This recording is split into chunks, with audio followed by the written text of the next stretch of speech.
My future bleak with emotions I'm renouncing. They say I got what it takes. Learning from my mistakes. Through decisions I made. Swear I'm hungry for cake. My heart black and my mind gone and my soul cries, but I don't. I start spaz to get too blow to get so high. Switch time. We back live in living color. What's happening? What it do? We in for a chop it up session. You know what I'm talking about? Deron wasn't able to make it. So What is it's with just these gonna shorts? be us three. We gonna chop it up about some of the goings on in sports right now. Yes. And so All right, when the now. I'm video going to started, record you. we was I'm going to talking record with about your uncle mute your mic, bro. when we done. Oh, my bad. I thought, So yeah, man. When the video started, we was talking about the division. What's happening, nephew? We was talking about that new division that Russell Wilson then jumped into, and my brother seen something, so he was making a point on his opinion about those quarterbacks. So, bro, go on, jump in and tell the people what you was talking about. all right. So the article, for the most part, from what I read, I ain't gonna go into the whole thing, but it talked about him going to the Broncos, and you got a few people, of course, like anything else, all of a sudden wants to attribute potential Super Bowls and all that, and all Denver was missing was a quarterback, and I agree with that part. Don't get me wrong. I'm not saying they're going to Super Bowl, but I agree with they was just missing a quarterback. Give me 1 second. One.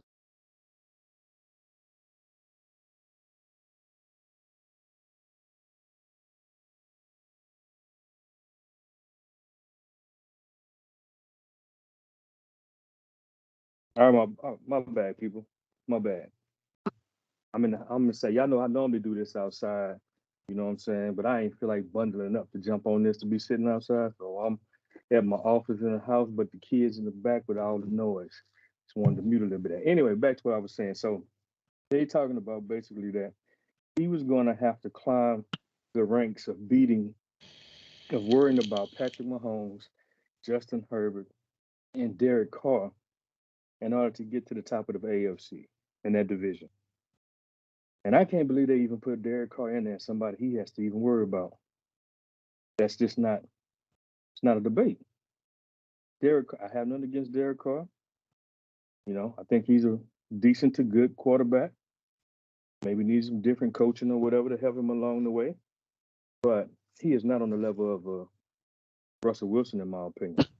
And as good as Justin Herbert is, I don't believe he's arrived at a Russell Wilson level either, in my opinion. This is somebody that's been to one Super Bowl, been to another Super Bowl, if I'm correct, 8-time Pro Bowler. Justin Herbert is going into what, his third season? Come on. And with Derek Carr, as long as he hasn't done anything close to the level of what Russell Wilson has done. So the only person in that division he really has to worry about, in my opinion, quarterback wise, is Patrick Mahomes. The rest of it is not much. Well, I give Herbert a bit of a debate, but Derek Carr's not a debate to me. He might not even still be in Oakland come the beginning of the football season.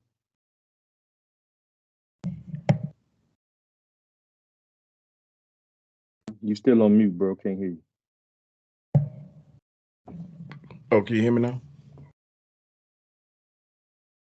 Okay, so the first thing we need to do is we need to stop um, looking at guys' resumes overall when we start talking about, what they gonna do in the future.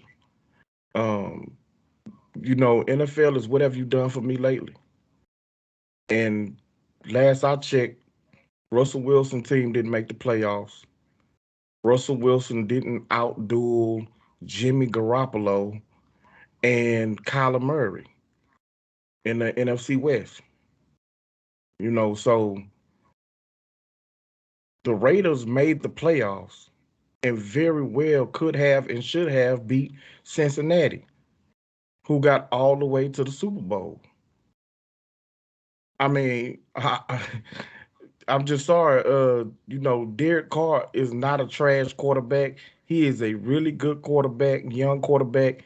He's had to deal with a lot with the Raiders, talent wise, guys being out, guys being injured, the whole situation with the coaches and having different offensive coordinators year after year. And the kid still performs.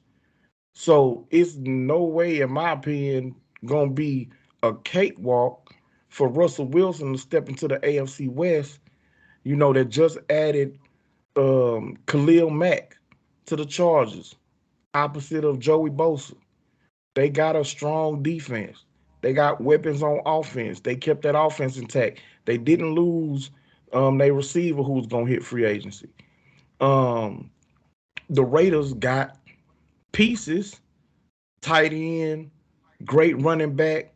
They're gonna have to do something about wide receiver. But as I was telling y'all in the chat, this year's draft is deep at wide receiver. You don't have the elite talent, top 10 pick wide receiver in this draft.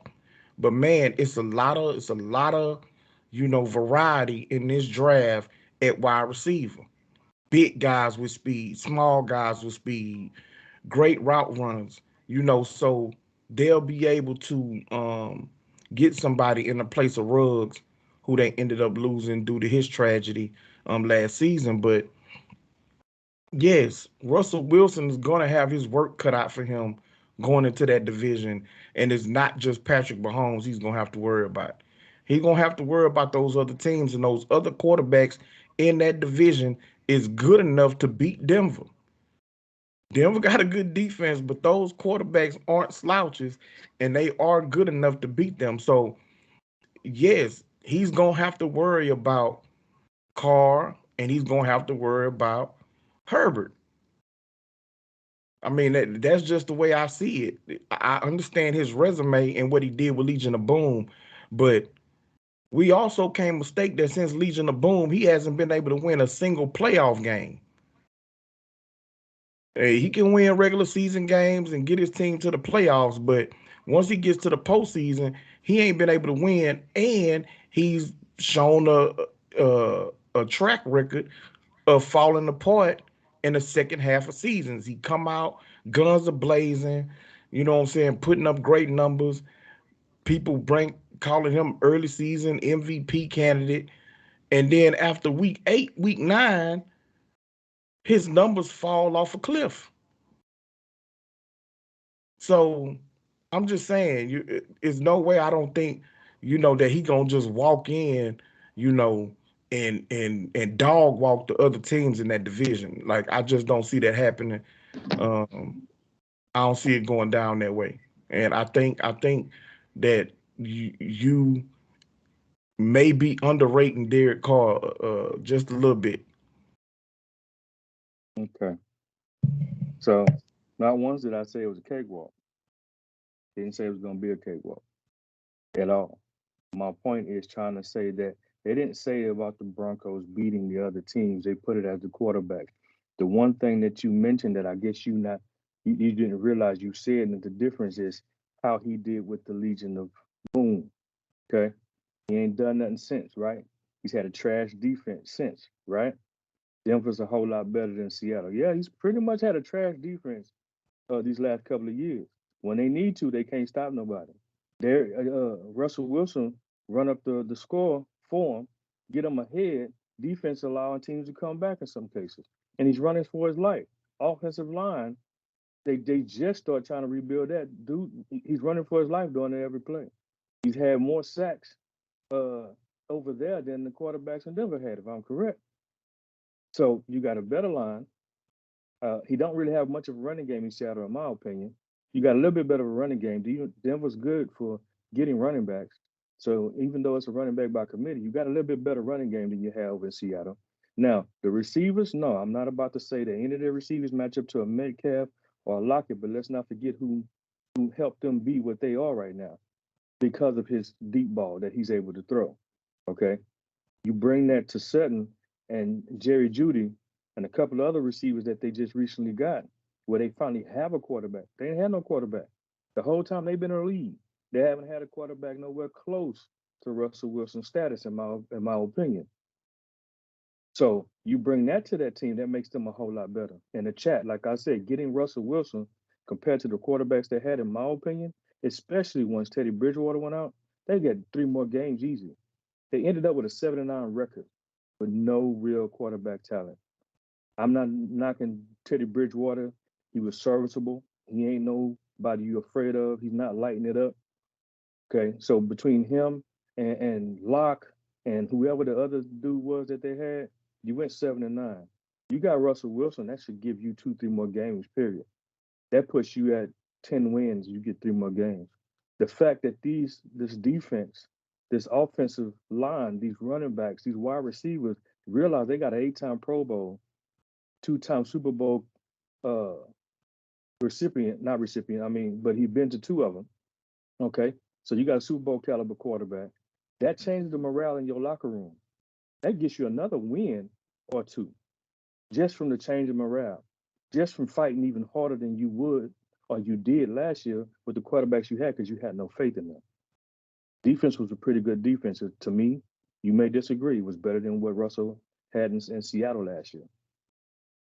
So my point is, like I said, Justin Herbert, okay, he ain't been in the league long enough to me to be on Russell's level to say that this is something that, just automatic, something he got to worry about. He's got more experience under his belt and a better team than he had last year.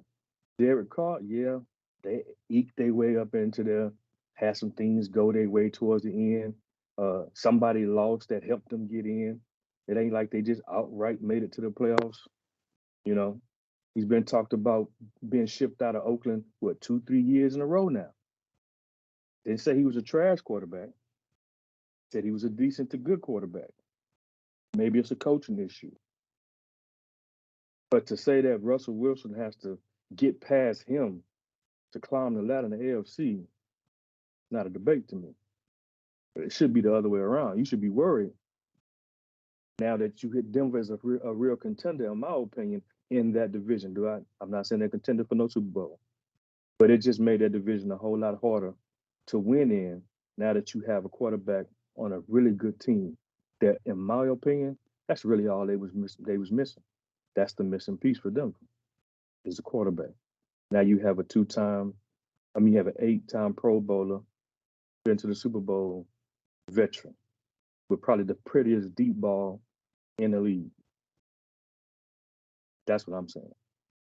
Right, and so I'm gonna let you in, Dre, get in on this discussion.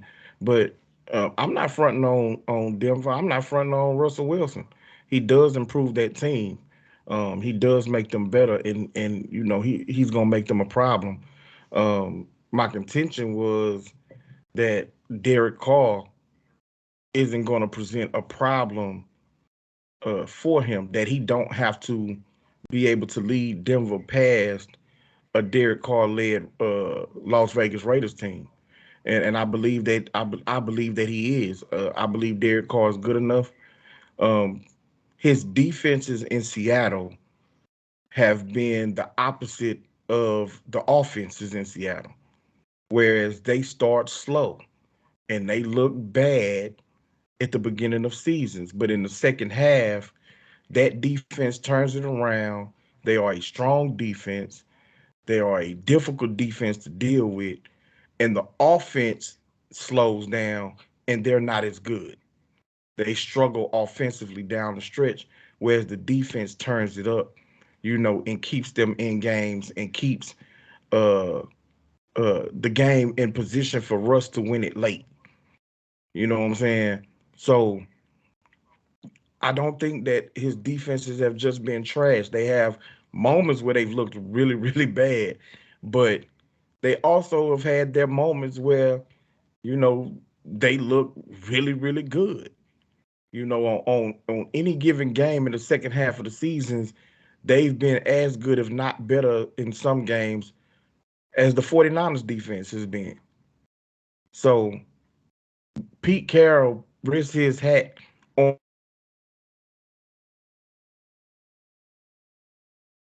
Froze up, bro. I can't hear you. I see your mic still on, but I can't hear you.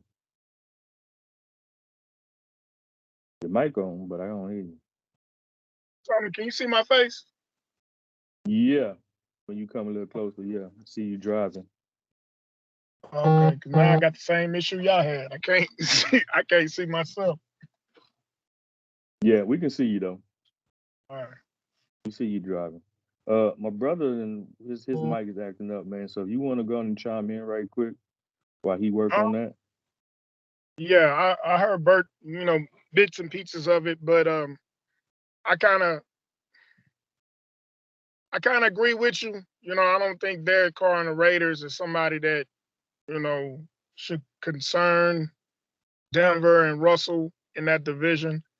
I now personally believe it's a two-man race between him and Patrick Mahomes. Yes, I think Herbert's a good quarterback. He's up and coming. I like the Chargers and what they're doing. I don't think they scare me, or they would scare me if I was Denver, because you were right. They are loaded. That's on the defensive side of the ball and the offensive side of the ball. They was just missing a quarterback. You know what I'm saying? They made some noise last year in a couple games against those division rivals because of that talent they have surrounding the quarterback they have. They just had a better quarterback, no telling what the outcome is. So I like Russell Wilson in Denver. I actually thought that was where Deshaun was going to go, but that's a scary division.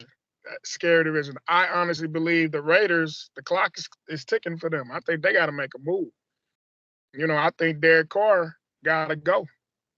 Either they're going to draft a quarterback next year or, some trade that no one's expecting might happen in the next couple of years. Or they might just, decide to rebuild. They might want to start rebuilding now. They got a brand new coach. I'm sure he's going to have some time to, put in the guys he wants and put his system and his culture in. So it might be the time to rebuild now. Yeah. And I mean, I went and looked it up. Close the door, son. Denver was ranked number 3 in total defense last year, unless I'm looking at the stat wrong. And Seattle was ranked 12. Okay, so no, what my brother say, that's not a trash defense if you rank 12. That's top 15. It's just not that bad. But there's a huge difference between top 12 and top 3. If you can trust your defense, to keep you in the game, you know what I'm saying? Especially if you jump off fast. If you can get the offense to jump off fast, your defense can hold everybody else down, keep them from coming back like Seattle often did to win the game or take the game away. That's a huge difference. And having a quarterback like Russell Wilson makes a whole lot of difference. I looked at the wins. So they split last year between Oakland. The first game they won was with Teddy Bridgewater. The second game, Oakland won with no Teddy Bridgewater. So again, Teddy Bridgewater, I wouldn't say a trash quarterback. He's not a Russell Wilson. My point again, you put a Russell Wilson on that team, you got 3-4 extra wins. You in the playoffs. That's just the way I see it. You know what I'm saying? I agree with Dre. On paper, let's put it that way.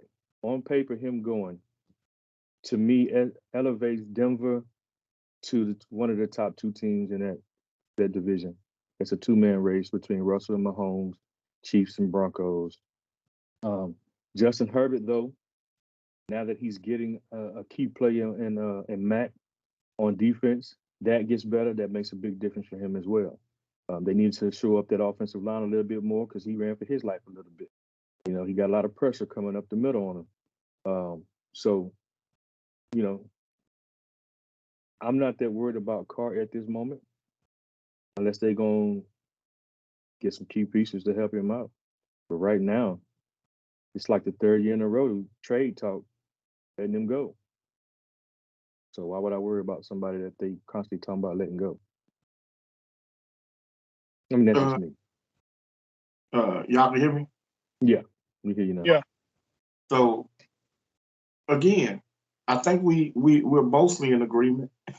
My only contention is the overlooking of Derek Carr.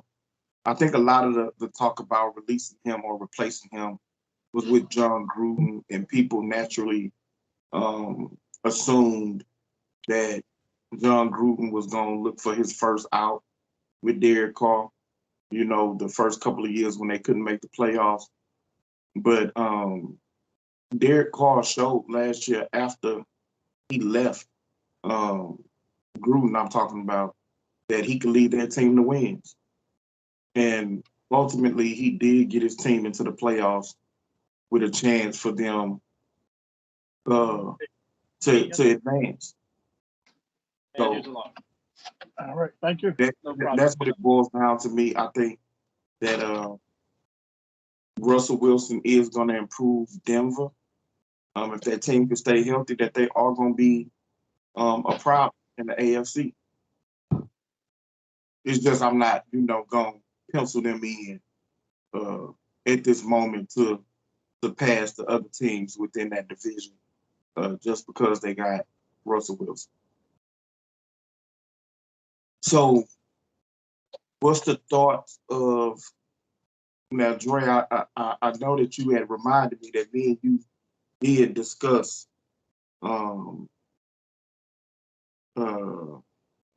Let me, I know you about to one thing because I just saw this. I just want to throw in that last conversation. We move on. So I'm reading an article that Colts and Browns are eyeing Derek Carr. who? Colts and the Browns are eyeing Derek Carr as a replacement. I'm gonna finish checking out the article. So Of you course. asked Dre that question, but I just wanted to throw that out there real quick. Yeah, of course they're eyeing Derek Carr. I mean, look who they got at quarterback. One team got Faker Mayfield, and the other team ain't got no quarterback because they just got rid of theirs. And so they've heard the reports over previous years, you know, about the Raiders possibly moving on from Derek Carr. So it's a smart move by that front office or those front offices, you know, to check and see, hey man, is this dude really available? Or y'all really willing to trade him? I don't see the Raiders being willing to trade him, because then they are left with no franchise quarterback. Yeah, I think it would be another bad move on the Browns' part if they go get him, knowing you just got Amari Cooper. He didn't do well with Derek Carr when he was in Oakland. So why would you go get Derek That's Carr not to true. come back over here? That's not I true, don't bro. recall him doing. I mean, he had one good season, but that when he got traded, they wasn't targeting him much. And the year before that, I don't think they targeted him a whole lot. Right, but some of that has to be on John Gruden. He didn't like Cooper's what's the word I'm Mentality looking? or something. Yeah, he's more of a quiet dude. You know, he don't show a lot of, you know, Emotion. yeah. And so it was mostly that. Now he was inconsistent, Cooper, just like he was in Dallas. You know what I'm saying? He was inconsistent where he'd have some big games and then you won't hear from him for a couple of games. And Well, so that's John again. Gruden had a real issue with that. But I don't think that the issue was the quarterback. You know, the I don't quarterback know. position. Maybe play calling because in Dallas, when he disappeared, it wasn't because he just disappeared. He wasn't getting open. He disappeared because they wasn't targeting him. It ain't like you threw him, a bunch of targets and he missed like half of them and you just stopped going to him. There were games they just wouldn't go to him. I guess because they felt like the other team focused on him and double teamed him, so they went away. When he proved and when he needed to, we'll get to Dallas. we'll get to that, man. Well, yeah. So my thing is just like with Dallas that we're gonna get to, it's a situation where the coach is calling the plays can kind of dictate or determine who it is that they want to be targeted on that particular play. You know, who's that quarterback's first read, or where they want them to go with the ball. And I think with Dallas, they wanted CeeDee Lamb, who was operating across the middle against linebackers and safeties, where he can get big plays, target him, you know what I'm saying, with the football. So I think it's the same thing in where they was then at the time, the Oakland Raiders, I believe, where John Gruden could decide on who he wanted to target with the ball and didn't like his disposition so much. So at the end of the day, what I'm saying is that Derek Carr is a huge improvement over Faker. That team has weapons and talent on it offensively. They got a good defense. And if you add Derek Carr to Cleveland, they are legitimately competing with Baltimore for that division. I don't disagree with that. It's definitely as far as him being better than Faker. I guess you forgot about Cincinnati in that division. Well, yeah, I'm just saying I think he's better than Faker, you know. And then like my brother say, with the weapons they have offensively, especially with Chubbs, and he gets another solid running back or even a better running back than what he got. I think they're comparable, but Chubbs may be a little better. But his wide receiving core is definitely going to be better, especially if you add in Cooper to, Landry and I can't think of the other person at this moment. And then Cleveland has a better defense than the Raiders have. So, Carr makes some mistakes, but he don't make the bonehead mistakes Faker made. Right. Y'all can still hear me, right? Yeah, we hear you. All right. All right, so what's y'all's opinion? Again, I was saying Dre had reminded me that we touched on this, and I had kind of forgot on the prospects of Aaron Rodgers getting ultimately $50 million a year to stay in Green Bay, with all of the free agents that they have, trying to keep that team together. So, bro, I want your opinion, and then we'll update our opinions, because at the time it was just a rumor.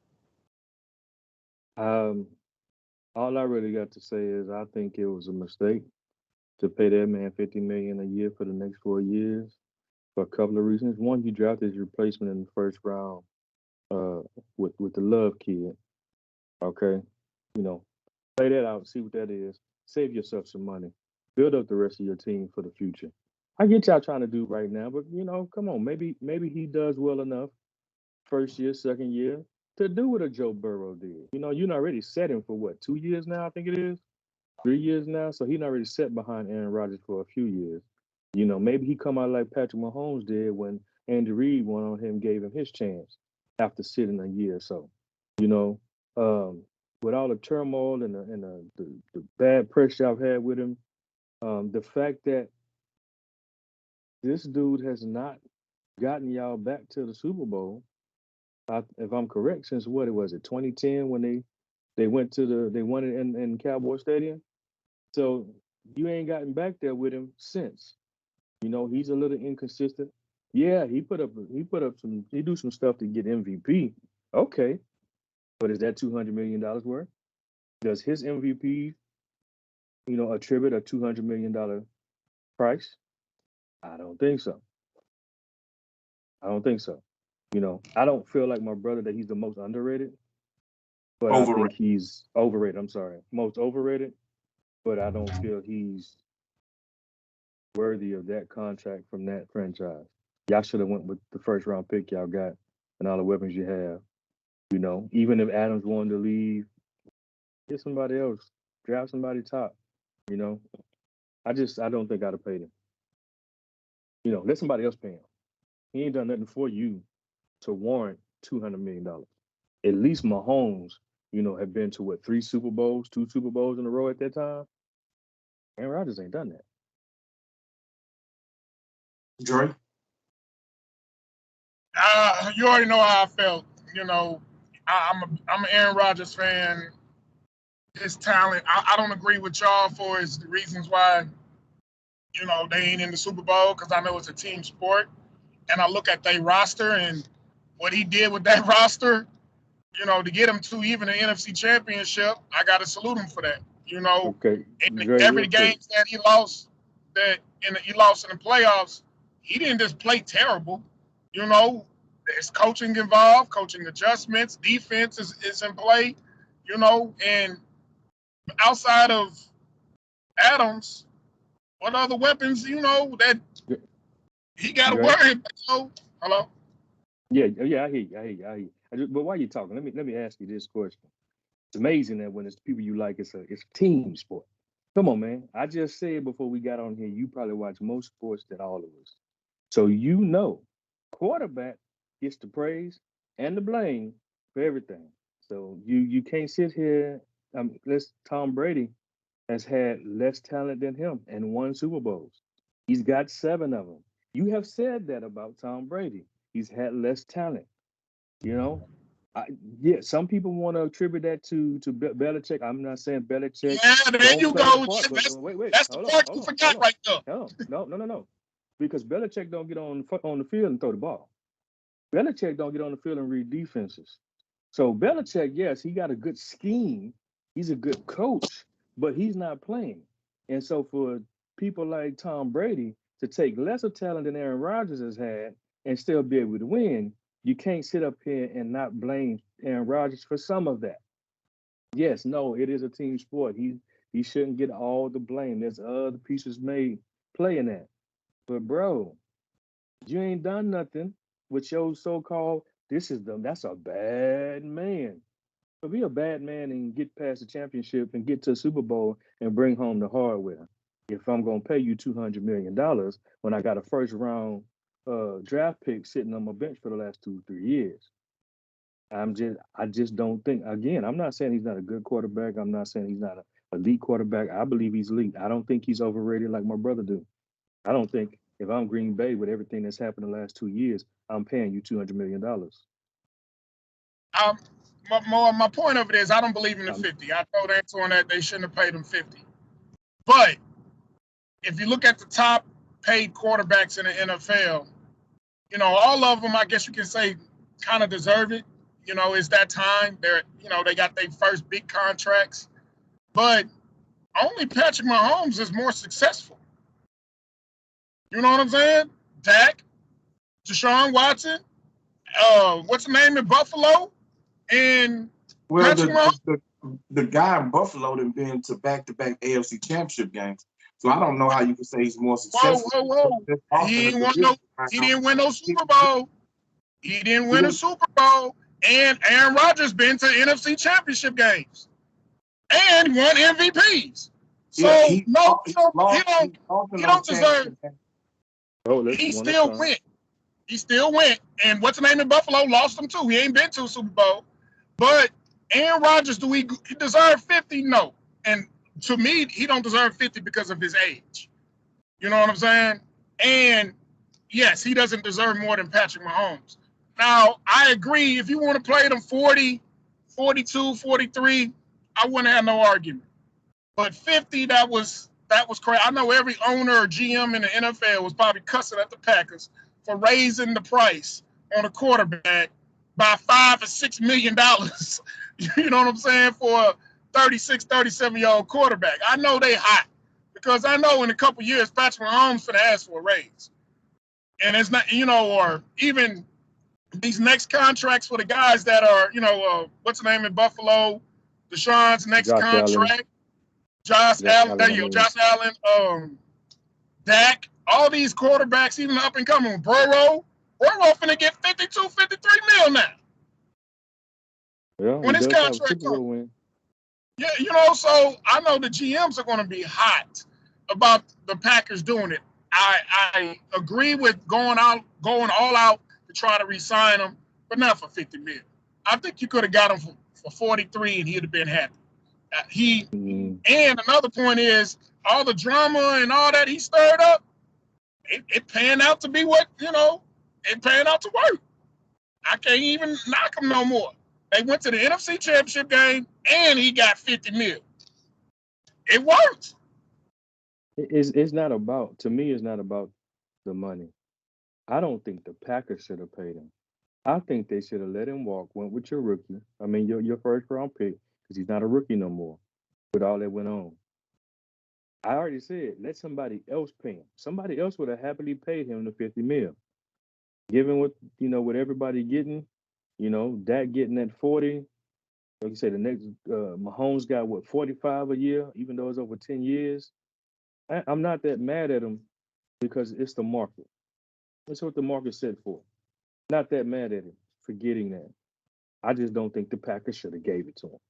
They should have let him walk or whatever and let somebody else pay him. And then you go with your young studs been sitting on the bench for 2-3 years. Can I ask a question though? Mm-hmm. Do you think how Brett Favre and that situation ended with the Packers and him going to Minnesota and leading Minnesota to the championship game and all that had to play a part with the Packers not letting Rodgers go this soon? Possibly, but Brett didn't get to the Super Bowl, right? If I'm correct, you got to the championship game. Back-to-back Super Bowls. He went to back-to-back. Brett did? Yep. With who? Won the first one, and the second one he lost to them with John No, Elway. I'm talking about once he left Green Bay. Oh, no. Just No. Minnesota. Yeah. He made I'm talking championship. He made the NFC Championship game with Minnesota. Minnesota. Yeah. No, Yeah, but that's what I'm he's saying. talking about he actually did that play a part with Brett, them letting Brett Favre walk, him going to Minnesota, getting to the championship game. Did they worry about doing the same with Aaron Rodgers? And my whole thing is Brett Favre didn't get to the Super Bowl. He got to one championship game, but he didn't get to the Super Bowl. You know? Well, look, here's my stance. That's a selfish dude. You see all of the, and I said this on my video that I made in response to it, but you see all the people that's free agents on your teams. Your wide receiver is asking for $30 million a year at his position. And I don't believe it ain't crazy. DeAndre Hopkins getting 27. He only getting 22. He's getting his average is 27. DeAndre Hopkins' average year for his contract is $27 million a year. He got a $10 million raise. Oh, I don't know. I got to go look at that because he was only getting 8. He only asked for 18 with the Texans, and they wasn't willing to give him 18. How many years ago? Anyway, so he's averaging 27 million a year. So Devontae Adams is asking for 30. But aside from that, you got several defensive players that's free agents. You got offensive players that's free agents. I'm not even sure that dude really expected to get 50 million. He expected Green Bay to say, man, you crazy. You're 37 years old. You haven't taken us to a Super Bowl since 2010. You get to the NFC. When you do get to the NFC Championship game, you get blown out. You just lost in the divisional round at home, coming off of a bye to a quarterback-led team who had the meat, the tendon detached from the bone in his thumb, and a shoulder injury that had to have surgery. And the offense only scored 6 points in the game. Like, that's who you lost to. Like, you comes up super small in the postseason. Even the year before, you won the game, but you lost to a team that Tom Brady threw. Hold on, fam. I ain't interrupt you. Hold on. You can't believe Tom Brady threw 3 interceptions in the second half, and you couldn't do nothing with it at home. So, $50 million, cut it out, man. Cut it out. Dude ain't worth $50 million a year, especially now in his career. I don't care about what you do in a regular season. And to sit up and act like he don't got no talent. Like, bro, no quarterback in the NFL is winning 13 games a year for 3 consecutive years if you got a bad coach and sorry weapons around you. You're not winning back-to-back MVPs if there's no talent around you. It's a false narrative. You got Aaron Jones in the backfield. You got young receivers, fast receivers that you don't want to use unless it's a blowout. You got Tunyon at tight end, and Devontae Adams leads that wide receiving core. You have a really good offensive line, one of the best left tackles, and Bakhtiari on your roster. And you have a defense that has been a top 10 defense for the last 3 years. What do you have to show for it? And you've had home field advantage in 2 of the last 3 years. What have you done for it? What have you done with it? Nothing, bro. Like, stop it. They should have So did. Tampa doesn't have a better roster than the Let me make one more point. I'm gonna turn it over to you. They should have did what Seattle did. Go ahead, see who's willing to trade for them. I'm sure a lot of teams would have been willing to. And you get 3 firsts, a couple seconds, whatever. Because coming off back-to-back MVPs, he's not looking like he's slowing down to a lot of people. So for a team like Denver, one of these other teams, it would have been important for them, to get that type of player. So build up the rest of your roster and draft you a franchise quarterback next year if your season bad, or you trade those assets to move up to get the number 1 pick next year and you get your quarterback then. Like, that's what they should have did. Come on, Dre. Yeah, I gotta agree. I think he said Dre. Dre on mute right now. I gotta agree, man. Again, I have no problem with the $50 million, regardless if I think he's worth it or not. I just don't think Green Bay should have did it. You drafted their kid first round pick for a reason. Don't use him, man. And I do have to agree with the point. You're paying $200 million to him, but again, you got to retain your receiver. Which saving that money could have got you some extra help. Offensive line, defense, wide receiver, tight end, whatever. That money could have went somewhere else. Especially with somebody that, done the stuff he's done the last year or two, being a diva, quarterback diva. Well, my point of it is that if you go look at the rosters of the teams he lost, they got way more talent, way more Pro Bowlers. Rodgers, I can't even think of one Hall of Famer that he played with. Brady, we could have a long list of Hall of Famers. He played with the best tight end in football history. So he lost to Tampa Bay, and Tampa Bay got a better roster.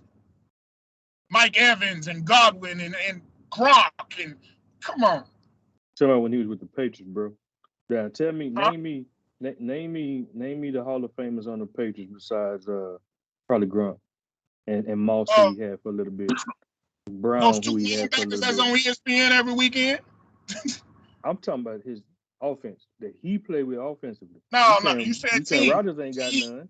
Team. You said Rodgers ain't got none. Rodgers, no, you can't name one Hall of Famer Rodgers played with, or soon to be Hall of Famer. Adams is the only one close in his career ain't even over yet. Let me go back and look at all this roster because I don't know that team like that. Yeah, I'm sure there's some. Listen, it's not necessarily about Hall of Famers. He played with Jordy Nelson. He might not be a Hall of Famer, but he was the first Cooper Kupp. He played with Greg Jennings. You know what I'm saying? He played with a James Jones. James Jones. He played with a young Randall Cobb. And none of them are Wes Welker. None of them Wes Welker.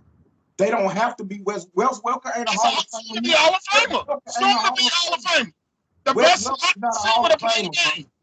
No, he's going to. Him and Julius Edelman are going to be the best slot receivers that play the game. No, they're not. Cooper Kupp is a slot receiver. Well, Cooper Kupp is young. No, don't get me wrong. Cooper Kupp is young. Yes, he will definitely, if he continues on his path, he will pass them up. But Cooper Kupp is with the Rams. He ain't with the Packers. Yeah, my point of it is that's not the point. With way better wide receivers. That's not the point. Like, bro, you doing a bunch of semantics right now. Like, no, because you want to compare the Brady. You pretending like this dude has played with a bunch of bums. He haven't. He has played with really, really good players. Adams, Jordy Nelson, and what's his name, Cobb, I guess. They're good receivers. They ain't like world beaters. They good enough to help him get to those players. Helped him get to those championship games that he could not deliver in. Like, you need to cut it out, bro. You capping right now. Oh, Kevin, you're talking about a tight end who used to play for the Saints. So Dan Marino is overrated. Dan Marino? No. Yes, Marino overrated. People not saying Dan Marino is the greatest quarterback ever. They don't even put him in that conversation. Because if they did, saying Aaron Rodgers is the GOAT. Yes. Nobody's saying Aaron Rodgers is the GOAT. Aaron Rodgers is he's probably right now, him and Patrick Mahomes are the best two quarterbacks in the game. And probably have been the last 5 years. That's it. Well, that's your opinion. I disagree with that opinion. Because I happen to believe that Tom Brady was better than Aaron Rodgers for the last 2 years. The GOAT. The roster he played with. I want to see Tom Brady without. I don't want to live by no roster, bro. Like, make up your mind. Either you want to talk about the quarterback or you want to talk about the players around him. You just said Aaron Rodgers was the best quarterback, him and Patrick Mahomes for the last 2 years. And when I bring up another quarterback better, you want to talk about his roster. No, he has not been amongst the 2 best quarterbacks in the league the last 2 years. He hasn't been. Based off of what? The quarterback play or the team? Because you're basing it off the team success, not the quarterback. Because if you put Brady on the Packers, they don't go no further. You put Brady on the Packers, don't finish games. Really? Really, bro? Really, Kim folks? Really, Kim folks? Boy, get out of here, Really, man. Kim folks? Get out of here. I don't think anybody watching would agree with that statement. Not that statement. He was in Tampa Bay with Mike Evans, Gronk, and Godwin. He was in the Packers with Adams, and that's it. He does not, and no defense. That's not it. Get past. He did. And they got a better coaching staff with the Buccaneers than they do with the Packers. The difference between Brady and Aaron Rodgers is that Brady is going to spread the ball around. He's going to hit all the weapons. He ain't going to get tunnel vision and just throw to one guy every single time. Like, he's not. What he got. He's the only one getting open. It's not the only one he's got. And the proof of that is that Devontae Adams missed a lot of games this past season, and he still won MVP. Like, so second the ball when Devontae Adams wasn't playing. So the Buccaneers staff and the Patriots staff don't make better adjustments than the Packers offensive coordinator staff. And not. They didn't won 13 games for 3 years straight. They didn't been to 2 NFC championship games. Therefore, when you play, you're in the playoffs versus the 49ers and a good defense. And Aaron Rodgers didn't play terrible. You go look at his stats. He played good. But if the defense... Bro, can I finish my 27-0 at halftime? Hey, bro. Can I finish my statement? Like you say, we can do together. Kinfolk, yeah. We can sing together, but we can't talk together at the same time. We can sing at the same time, but we can't talk at the same time. Come on, man. Gotta be missing up the metaphor. If Aaron calls a play in a huddle, and they go out there and run the play, and the defense is on top of it, there's nothing Aaron Rodgers can do. If they pretty much know everything you're doing while you're doing it and made adjustments and stopping what you're trying to do, Aaron Rodgers, Brady, ain't nobody stopping it. Because if that was the case, Brady would have won this year. Coaching plays a part in the game. If they make adjustments at halftime and call the right plays to stop what you're doing, and you don't got the coaching staff who's good enough to make those adjustments, you lose the game. The Texans lost to the Chiefs and was up 24 points. Why? Because Andy Reid, made adjustments and O'Brien couldn't adjust. He did not put their players in the best position to make plays. That's what coaching is all about. What's next, man? Jay, you like to jump around, bro. You like to change the narrative. Now, you want to change the narrative when it fits you. No, hold on, Dre. I didn't talk while you talking. When you talking about that, when you talking about Dre, when you talking about somebody else, you sit up and start attacking the other dude. Get out of here. You had your say. Get up out of here, bro. You capping. Okay. Anyway, let me put it this way: the GM in the league paid him $50 million because he's worth it, and ain't nobody mad about the $50 million. But you, huh?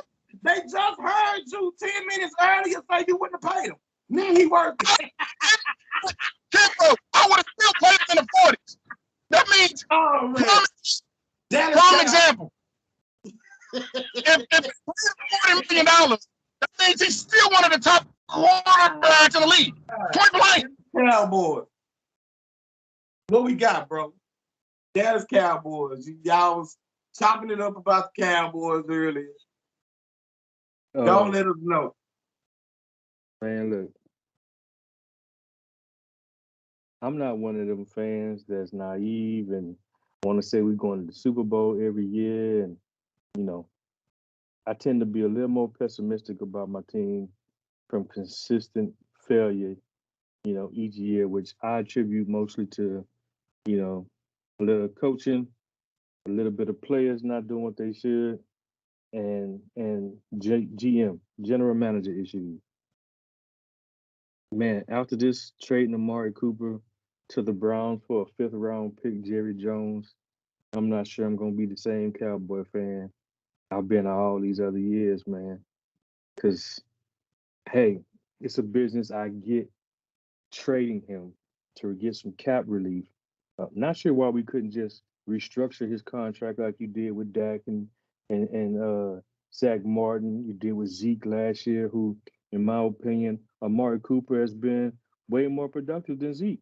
Even though, you know, you have games when I guess they and Kellen Moore's opinion, they took Cooper away and he don't find ways to get him the ball, you know, or come up with a scheme to get him open a little bit more, move him around, or whatever you need to do.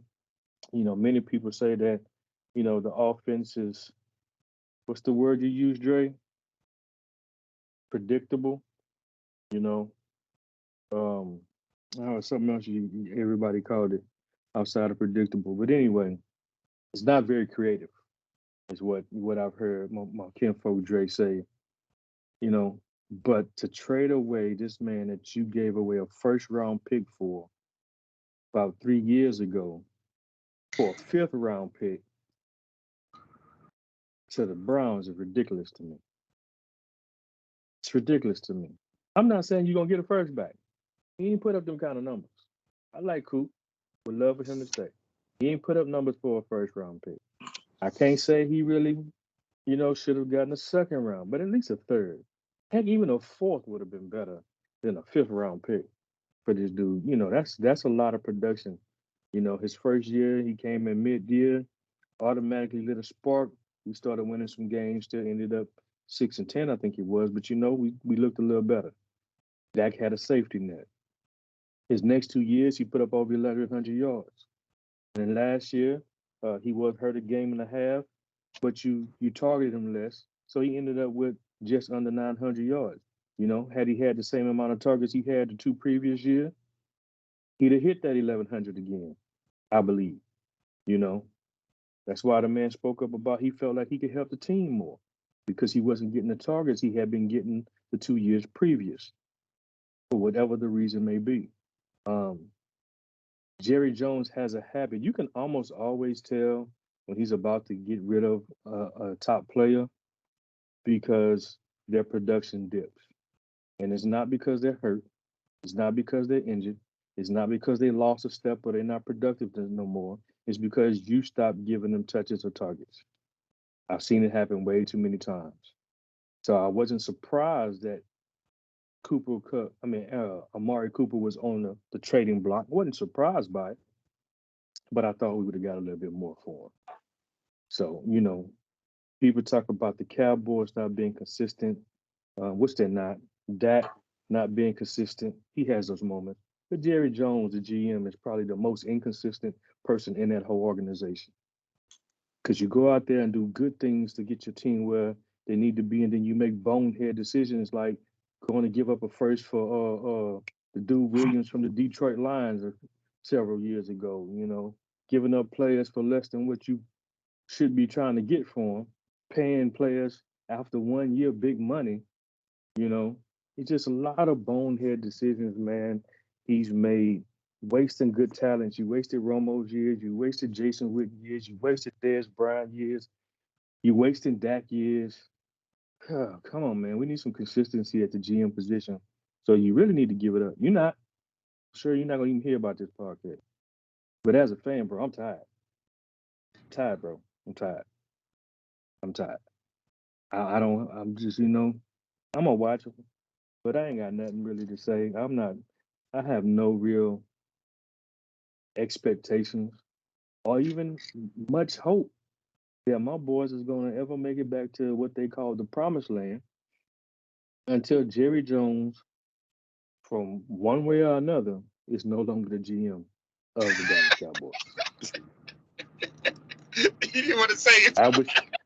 Look, I wish nothing, no ill towards anybody. I don't Right. wish it. But until he's no longer GM, but however that comes about, I don't have a lot of hope in my boys getting back. Now, we're going to have our years where we're going to be good in the regular season. I don't know if we ever going to do anything past, that wild card round or even a division round if we happen to win the division and get the number one seed to where we get the bye, because we've done that a few times in the last 25, 26 years. But we can't seem to get past those two games. We can't seem to get past it. And I Well, give a lot to that to the players, but I give a lot to that to the GM too. Just make Will play the GM, man. I got a question for you, Tony. Yeah. This is supposed to be a pretty good wide receiver draft. If ain't no if, y'all already traded Coop. If y'all draft the boy from Ohio State, that boy nasty, and you pair him up with CeCe Lamb, and y'all getting him for, pretty much, rookie scale money, and you still got, Zach, Dak, you still got Zeke, you free up a little bit more money to, sign some people on the defensive side of the ball. Is that really a bad move? Well, if that was to happen, maybe not. I'm not necessarily saying trading Coop was a bad move for the organization as a whole. As a fan, yeah, I don't really care for it. I like Amari Cooper. I think he's a great, safety blanket for Dak. One of the best route runs, if not the best route runner in the league. When he plays in the game and he's active in the game, we've won more than we've lost. So he is a big part of the offense. The problem with it is, and that this is going to be me, the Cowboy fan, that's speaking. My slight little conspiracy theory. But one thing I've noticed in the drafts, when Dallas needs something, teams jump to get people, get some of the best people before we can get there. Unless we or try to force us to jump ahead to get them. We got CD Lamb because nobody really felt we needed him. We had Gallup and Cooper. No other team thought we needed CD Lamb. That's how we got him. That's just my opinion.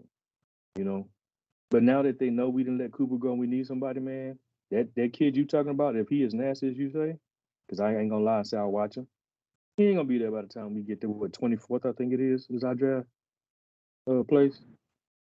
What is it? Nah, he ain't gonna. Oh, you say he's not gonna be there? I'm about to say, I know I read it was 24th.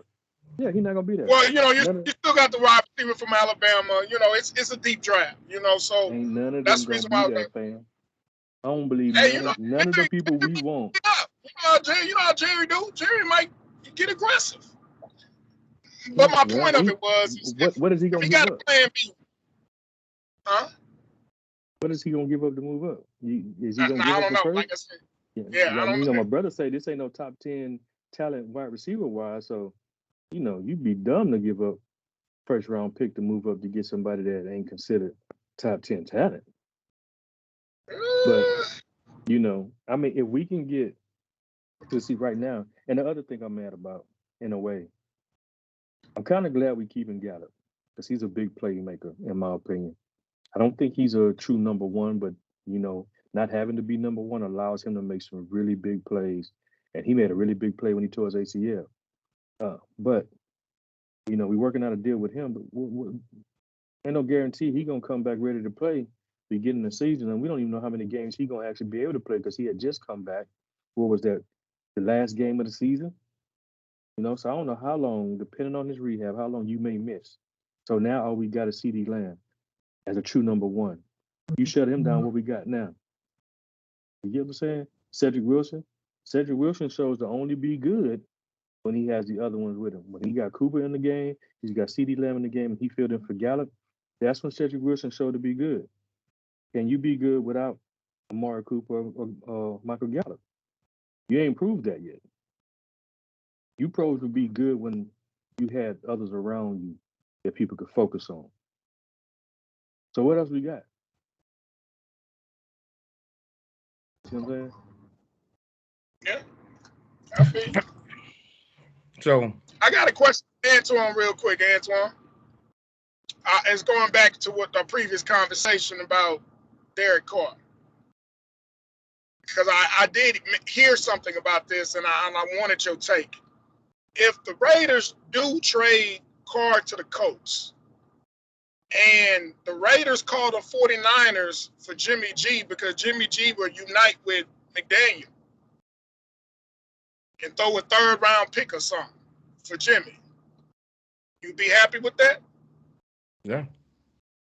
To me, it ain't about the. To me, it's not about the compensation that we get for Jimmy. It's the salary. Debo is up for a new contract. He's going into the final year of his deal. We got a lot of dudes that's free agents. Some of them we gonna want to keep, and we may want to try and make a move to bring in um, a veteran corner, a veteran pass rush, outside pass rush. So to me, it's just about the salary. It's not about the compensation. I don't care if they get a fifth round pick for him. We need the money, and so that's really what it boils down to for me. Um, this Dallas situation, again, for Dallas, they was kind of in a tough spot um, because the offense that they are trying to run with Dak Prescott isn't centered around one particular player on offense, one particular receiver. They don't have a Randy Moss. They don't have a Devontae Adams. They don't even have like a Cooper Kupp. Somebody where offensively they feel like they need to get this guy touches because he's a game breaker. He's a game changer. And so they paid him that money when he was getting ready, when he became a free agent a couple of years ago, to keep him because of how different and how more explosive the offense was when he got there. Like before he got there, the offense was looking horrible. None of the guys could really seem to get open at that time. And the only one who could was Cole Beasley. And so teams just started kind of doubling Cole Beasley, taking him away from Dak and guarding everybody else straight up, and they couldn't do it. So Coop was the one guy that they brought in who could get open, um, and it changed the offense for them. So they ended up having to pay him. Since then, they've gotten Gallup, they've gotten CeeDee Lamb, they've gotten Cedric Wilson. So they have more guys who they feel like can get open. When you're trying to trade a guy like Amari Cooper, and he's making $20 million a year, teams ain't finna give you a high draft pick or a good draft pick necessarily and take on that salary. You know what I'm saying? It's one of the issues really that the 49ers is facing with Jimmy, where his money isn't astronomical, but when a quarterback is making $27 million, and he's not in the upper echelon of quarterbacks, to then have a team give you draft compensation on top of paying that guy $27 million becomes more difficult. You know what I'm saying? So that's kind of the issue that the 49ers is facing. That's what Dallas had to face. And so that's why they ended up getting a fifth and a sixth round pick for Amari as opposed to getting a third or fourth round pick. Because if he was making less money, the compensation would have been higher because he's not an old wide receiver. He can get open, He has, good to decent speed. Like, he's a definite asset. It's just the compensation to give up on top of the salary is why it was so low. I made the point that, Cowboy fans are kind of um overreacting, and in a way, I love it. I love to see them falling apart a little bit. You got some that's blaming Dak Prescott, and they have an issue with Dak and his "I told you so" and all of that. But last year they was talking about him being an MVP candidate, but he losing the Real quick, playoffs, and now all of a sudden he's average at best, or he's a game manager. You know what I'm saying? real Then you quick. got you. Hold on. I'm gonna turn it over to you. Just a quick disclaimer in between that.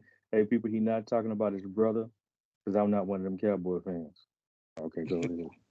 Okay, and then you got the other half of the Cowboy fans that's now turning on Jerry Jones.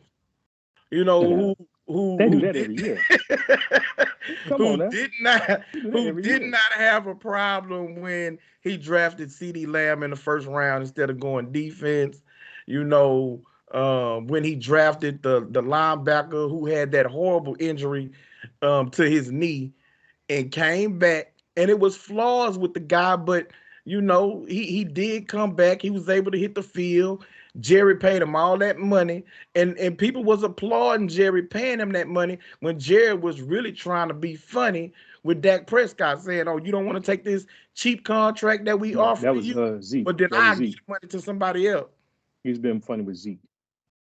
Because he got that same money at around the time Zeke was trying to get his money. So Right, he but signed, the they signed thing, Jalen before they probably signed Zeke. well, see that neither one of them should have got paid ahead of Dak. And if they I would have agree. paid Dak, ahead of paying them other two guys, because think about this. Within, I think, one or two off seasons, the Cowboys paid DeMarcus Lawrence, Amari Cooper, the linebacker, I don't remember his name, Jalen Zeke, Smith.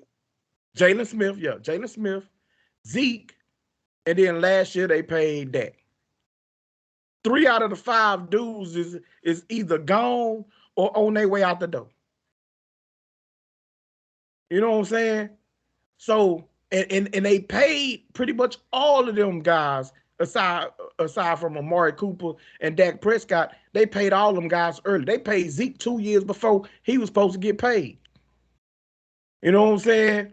Where if you That was just don't smart pay, money if move you on don't Zeke's pay part. Zeke, if you don't pay Zeke and you make him wait, well, then by now you looking at the situation where right now Zeke would be a free agent, but you looking at it like, well, you know what? If he want to walk, we do got Pollard, who's still on a rookie deal.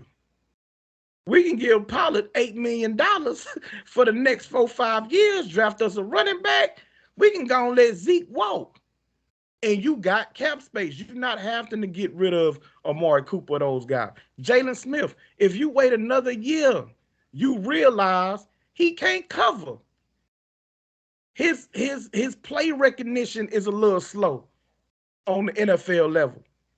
So you not making him that contract offer that you made him. Now, see, they ended up waiting with Van Der Esch, but that was mostly due to injury. Because if Van Der Esch would have been healthy, chances are Dallas would have paid Van Der Esch too. You know what I'm saying? But now you look at it and say, okay, we're not paying Van Der Esch. So it's been mismanagement. And I said this last year, 2 years ago, that them not paying Dak Prescott ahead of time before he went into the final year of his contract was a failure by the GM, and the GM has made blunder after blunder after blunder. But Cowboy fans, by and large, have supported the decision making of the GM as far as drafting, as far as paying guys. It was not an outcry against him until they lost this last playoff game against San Francisco, and I now they disagree want with heads that. to roll. I disagree with that. There is the outcry. It starts every year, and the only time we stop is after the first game or two when Dallas look good, and then all of a sudden most of them want to start hollering about Super Bowl. I'm not one of them people, but that's how it usually happens. Every time, every year,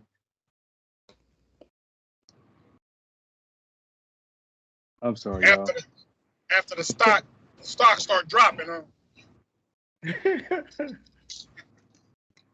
Well, I just, I'm getting a kick out of it. I'm getting a kick out of it.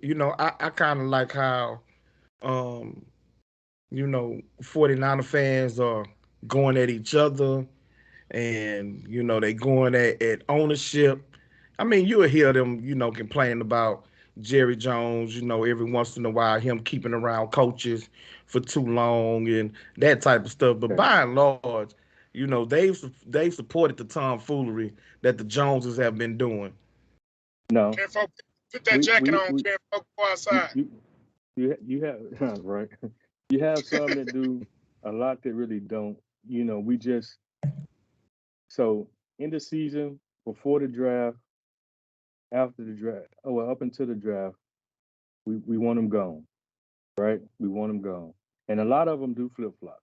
They want them gone, and then the moment we start winning a few, then all of a sudden, they good with Jerry. But one thing that's been steady with Cowboy fans, whether we say it or not, we all want Jerry Jones to stop being a GM. Every Cowboy fan I've ever talked to wants Jerry Jones to step down as GM. I always say we need Jerry Jones gone. Now, do some uh, come to his defense against other teams and those that may be deemed as haters? Yeah, it's our owner. You know what I'm saying? Yeah, I'm just like my brother. My brother could be wrong as two left feet, and I can tell him that every day. But I'm not about to let an outsider come in here and talk bad about my brother. You're just not supposed to do that. I don't care what he's done or didn't do. You see what I'm saying? So yeah, you got a lot of fans that want to take up for Jerry and stuff like that when we are doing good, and then when we're not, they want his head. That's some of those unrealistic fans, and that's the flip flop fans. I don't. I want Jerry. I've been wanting Jerry to step down as GM. I just, again, no ill will. I told somebody not too long ago, I'm gonna stay a fan because, God willing, I'm gonna be here a little longer than Jerry. And at some point, we gonna hopefully get a real GM in here and start doing the things that Cowboys organization is known to do You're back gonna get up you're gonna into get the Stephen 90s. Jones as GM. I hope not. He doesn't seem like he want to follow his dad's footsteps in that way. I think Stephen Jones is the reason why Will McClay is still there because he is a much better GM than his father, but he just can't make the man get a man a title because Jerry ain't going for it right now. I think Stephen Jones would actually get a general manager once he take everything over fully. All But right, man. Let's go on ahead and move on to Mr. Deshaun Watson. Uh, the grand jury decided to cheesing not and everything. to not press charges against him criminally. So he doesn't have that to worry about. I don't think that ultimately I'm gonna speak for me. It didn't really surprise me. Um because truthfully the only reason that it ever even got to a point where they was contemplating criminal charges was because of the number of women and uh I believe the lawyer who started representing those women, tried to make a push and created an outcry for there to be some type of criminal charges.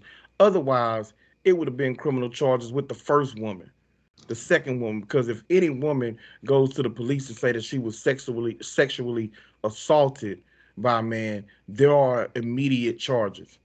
Instead, vast majority of these women didn't do that, and they went straight to go to an attorney to try and sue.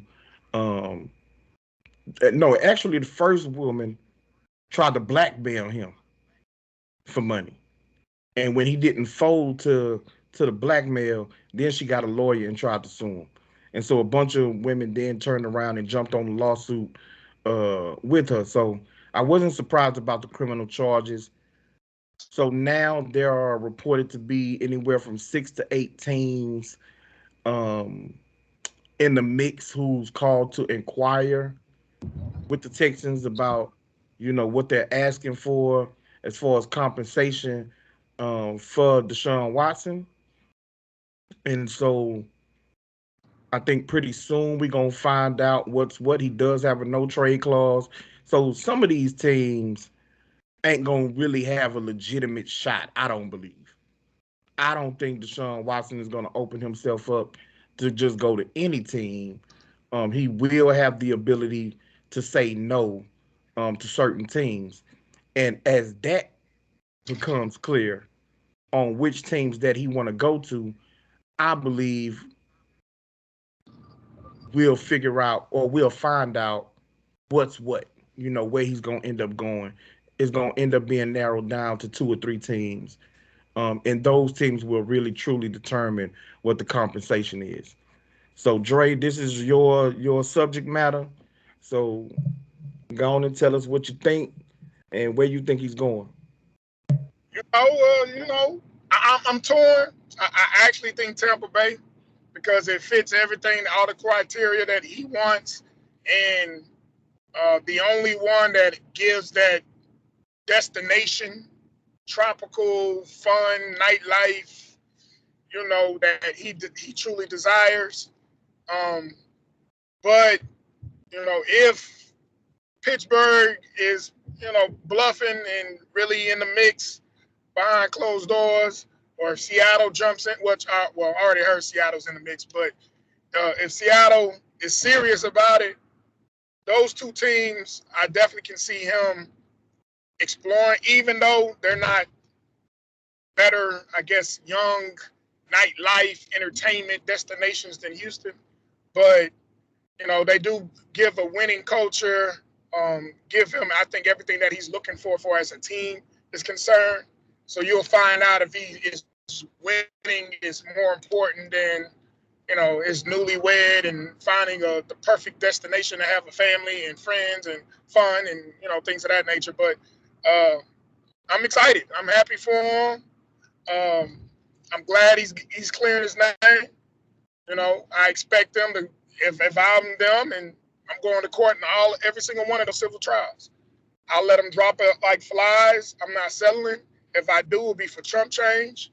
But now that the evidence that everybody knows the evidence was weak anyway, that's the reason why the NFL never suspended them or put them in the exempt list. And, like Antoine noted, they started off civil. And I think what really destroyed everything was the fact that his first masseuse, who, he majority of the time in Houston, he had as his main masseuse, she warned him about some of the girls that he was, going to for, other masseuse sessions and things of that nature. And she told him via text that, hey, you need to watch who hiring and who you have around you because they're known for, setting players up, gold diggers, going after the money, this, that, and the other. And I think that really helped his case because he was warned ahead of time about some of these females, and boom, it came to happen. The girl had to resign from her position because she didn't like the company that Deshaun was keeping. So I'm happy for him though, because I honestly believe he was innocent. I don't think he did some of the things he was accused of doing, but I'm ready to see what team we go to, But to answer your question, I think Tampa Bay. I think Tampa Bay makes the most sense. They have a ready team. I can see them mortgaging their future to get a Deshaun. And Brian Leftwich is the offensive coordinator. You got wide receivers. Maybe Gronk resigns. You got a solid defense, solid, decent offensive line. I think all they probably is missing is a running back, but and in a division that's very winnable. So I like him in Tampa Bay. Well, Tampa Bay is a good choice.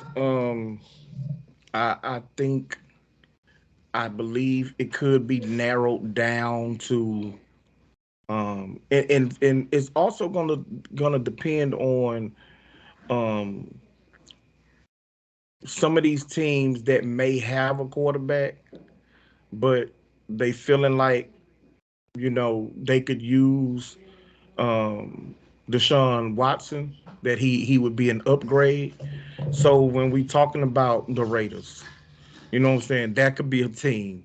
I've heard Minnesota mentioned. That could be a team. And so these better teams, Tampa Bay, Minnesota, um, New Orleans, or the Raiders, I think all four of those teams could be the teams that he would possibly okay a trade to, because they have weapons, they have good overall rosters, and it could put him in a position to be able to compete, to go to the playoffs and fight for a chance to go to a Super Bowl. Um, Now, as far as the exempt list thing, I don't think um, he was placed on the exempt list because he wasn't trying to play. The Texans wasn't trying to play him. They basically sent him home and just told him that they'll pay him, anyway. So there was no reason for the commissioner to put him on the exempt list. I do think that it's possible that he faces a suspension, some type of suspension, which they have done in the past, where you don't have to be convicted of a crime necessarily. But if it's something that makes the shield look bad, then they will punish players. So he could be possibly facing a suspension by the league when he do go to a team. That's going to also play a part in these teams that's trying to trade for him. Will he be Yeah, facing but a they, suspension? How many games will he be out? Like all of those things are going to come into play when teams are trying to um, trade for him and the compensation that they're going to have to give up for him. the exempt list though hurt the Texans because it still went against a cap and it went against a roster spot. If he was on the exempt list, his salary don't goes against the cap nor a roster spot. So they could have used the cap money and they could have used the roster spot. So you hurt the Texans by not putting them on the exempt list last year. That's the Right, reason why they have to have a reason to do it, and they didn't have a reason to put them on the list. but the league overall isn't going to concern themselves with one team and their situation. And as I said, he wasn't trying to play for the Texans, and the Texans was fine with him just going home. So there was never a situation where he was going to play, and the league had to make a decision on what to do with him. You know what I'm saying? So Nah, that's that's what that's I'm just my saying. opinion on why they The didn't. Texans wanted the league to put them on exempt list. The owner sat down with the commissioner and everything because it hurts their franchise. They need a decision to be made. Right, but again, he wasn't trying to play for them. Uh, the league isn't going to, in my opinion, this is all just my opinion. They not gonna move for no one single franchise. You know what I'm saying? Because this team say, oh well, this situation is hurting us, which I don't know how it hurt them. It would have gave them another roster spot, but at the end of the day, what other position is you gonna fill when you don't have your starting quarterback and the dude that you brought in is kind of injury prone.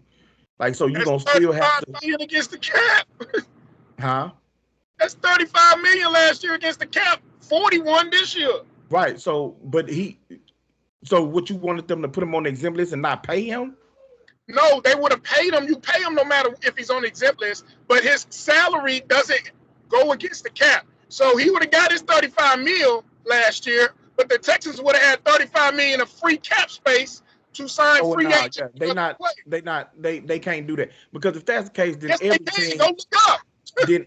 every team would look to take one of their high players, especially if they dealing with some type of injury. They'll all look to have the league put them on exempt list so they can free up cap space. Like, you can't open up that can of worms. You go only on the exempt list if you did something wrong. If you broke a crime. So Say that again. you're only gonna be on the exempt list unless you did something wrong. Like the player that just was gambling, um, he was suspended. You know what I'm saying? Or domestic violence, or drugs, steroids, things of that nature, where you're still pending court. So you're not found guilty, but you're charged. And like you said, it's a bad look for the Shield they will put you on the exempt list and you will still get paid. But it doesn't hurt the team because it doesn't go against their cap. Okay, so we're talking about a situation where your quarterback had no criminal charges against him. It's accusations. They don't know how this is going to play out. You don't get to get, $35 million worth of cap space and get him put on the exempt list because of accusations. Like, these wasn't criminal charges. You know what I'm saying? These were merely civil cases at that. You know what I'm saying? Like, no, the NFL, the Shield can't open up that can of worms, for teams to find a loophole to start putting guys on the exempt list to free up millions and millions of dollars. So, nah, I don't agree with that. And it's a good They thing that did they it did with Big do it. Ben twice. The reason why, and Big Ben was accused for the same charges. His was criminal. Like, these was Right. criminal charges that was filed at a police department. Like, this wasn't, some lawsuit accusations. Right. You're talking about the initial. You're right. The initial was civil, but 7 of them turned criminal. So once they filed it recently, though. No, that was like 10 months ago, Kenfo. The first 2 months was straight civil. May of last year, the first criminal, because like you just said, the attorney Bugsby was pressured a little bit because it looked bad on the girls that they all came civil. So it made it look like they were just gold diggers. So you was right. They put the pressure on him. So 7 of them did decide to go criminal with it, and they filed through HPD. Okay, but you got to understand there was, because they just went to the grand jury. So the grand jury decides if there's going to be criminal charges pressed against him. Right. But there's no, hold on. There was no criminal charges like in place because you got to go to a grand jury to even get the charges approved. That's what I'm saying. For there to actually be charges. So if they just did the grand jury 2 days ago, there was no criminal charges he was actually facing. So what they decided, the 7 women you talking about, is they decided that they was going to move forward and try to press charges against him. But there had to be some delay, or else they would have went in front of the grand jury months ago. So this decision to go in front of a grand jury just happened, and they just decided that there wasn't going to be no criminal charges. Right, and it probably went just recently because if you can get them indicted for criminal charges, then your civil case is easier to prove. Right. What's up? That's what happened Friday. They actually did the disposition for the civil trial the same day that they was waiting for the grand jury to come up with their verdict on the criminal charges. That's the reason why in the civil charges, Deshaun pleaded the fifth, because he didn't want anything he said in the civil charges to hurt him. You mean in the criminal charges? No, he didn't. He civil. I did civil. He did his civil disposition. What I'm saying is just a couple of days ago when he went in front of the grand jury, he pled the fifth. No. You got it backwards, Kenfo. He already did his disposition for the grand jury days ago. The one on Friday was the women sat in front of the grand jury and stated theirs in front of the grand jury, and the grand jury came with their verdict. On the same day as that was happening, the civil trial, the civil disposition occurred where they interviewed Deshaun on Friday.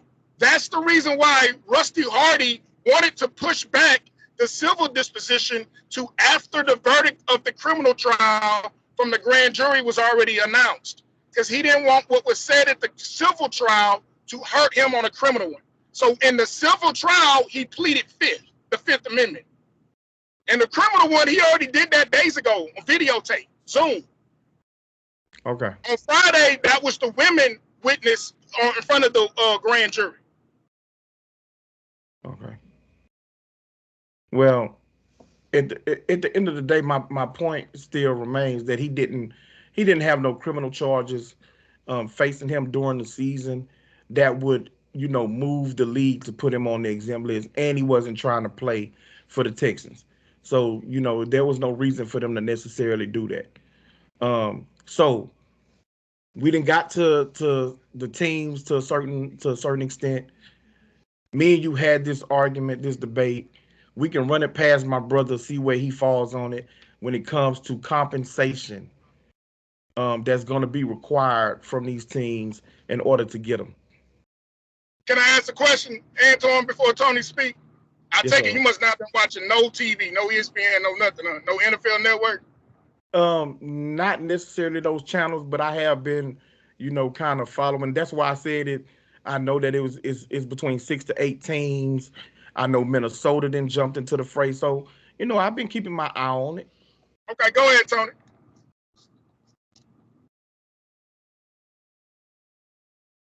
So compensation for Watson, Yeah. Yeah. he's still under contract. So what shouldn't be discussing compensation right now. No, You got the remaining what team's gonna have to give up to get him that compensation? what they're gonna have to give up to get him. I don't think they have to give up a first.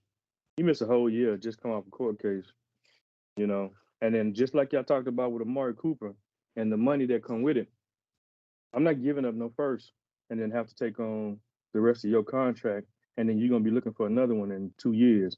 I'm not giving up no first round picks. Your last season you went 4-12. Yeah, you got a few stats, but you ain't really won anything in a couple of years. You didn't play at all last year because of your off the field issues, and then your contract, which you had just got the year before your court issues. I'm not giving up a first. I think. I Well, mean, let me say this right quick. I think you Yeah.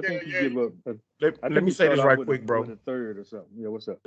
Okay, so Carson Wentz got a first round pick from Indy. Um, That was just dumb. Detroit got 2 first round picks and Jared Goff from the Rams. So I'm Mm-hmm. just throwing that out there to say to you that number one, quarterback compensation is more accepted than any other position. And when you have Deshaun Watson, who's still in his mid-20s, has shown to be an electric player, has made the playoffs. Contract is at 35 million, so it's not astronomical for a 39, quarterback. 39, 39. Oh yeah, 39. Okay, yeah. So I got it's all not. that. I got all Yeah. that. So But I'm throwing it out there when you say you're yeah, I not know. giving up a first for him. But does either one of the two quarterbacks you mentioned, Wentz or Stafford, have his contract when they got traded? No, they didn't. Um, they both played last year.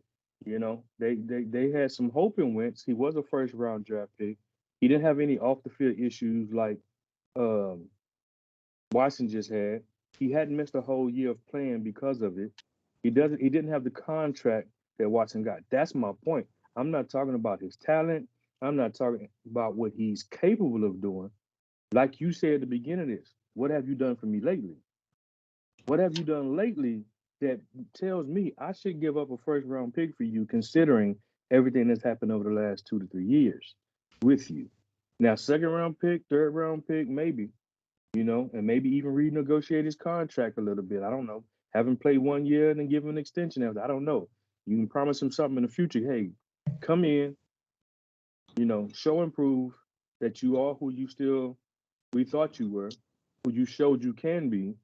And then, maybe we renegotiate your contract or something. But as far as the Houston Texans, I'm not giving up a first round pick. Heck, you gave away DeAndre Hopkins. You know what I'm saying? Not that long ago. Why should I give you a first round pick? Y'all done. Your front office is dumb as a box of rocks when it comes to trading and, and player They are. acquisition and stuff. You know what I'm saying? I mean, I'm not coming to the table with any first. I'm not coming to the table. Now, if I need one bad enough, then maybe, and if I'm did Seattle give up any first? I mean, did they get any first from Denver for Russell? I can't remember right now. Yes, they got two. Okay. They got 2 firsts, 2 thirds, and a fifth. and Okay, 3 well, players. Russell's kind of proven that. But yeah, I just right now. Now, if you can find a team that has given up some first, needs a quarterback, or whatever the case may be, I mean, I'm sorry, I don't. Okay, so Considering, let me tell you, I let don't. me tell you where me and Dre stand. We have us a nice little bit, and Dre thinks that the Texans are going to at least get 3 first-round picks and 2 second-round What? picks. What? For Deshaun Tony, Watson. hold on. Hold on, Tony, hold on, hold on. Let me set the table, Dre. No, Hold I'm sorry, on. my go bad. ahead. Go ahead. I'm gonna give you a chance to make your argument. I'm gonna At go on least mute so three y'all don't hear firsts me. and 2 seconds for Deshaun Watson. I said that they'll get at least 2 firsts and maybe 2 seconds, 2 thirds, something like that. Ultimately, our bet is that the Texans ain't getting 3 firsts and 2 seconds. That's ultimately what our bet is. I believe that they could probably come out of it with 2 firsts and 2 thirds, um, or some along those lines. But I think it'll start at 2 firsts. If they was to get 3 firsts, I don't believe that they're gonna get 2 twos. They may get 2 thirds or a third and a fourth, something like that. They're not getting 3 firsts and 2 seconds. That's my opinion. Dre, come on in and give the people your argument. I was just gonna tell Tony that when he get a chance, turn on ESPN, NFL Network, Adam Chandler, Ian Rappaport, all of them. They already said it. The starting point is 3 first rounds, and like Antoine said, it's the combination of the Texans want 3 first rounds and what they say 3 2 or 3s, meaning either 3 twos, 3 threes, or a combination of both, 2 twos and 1 third, or 1 second and 2 thirds, and a bonus player. The reason Okay. why in the debate is before the criminal stuff, Deshaun was already rated at top 100, all that. He was rated a top 5 quarterback in the league. When he lost the game to the Chiefs, the Buffalo game, all the great things he's done, and even in the 4-12 season, he led the league in passing yards.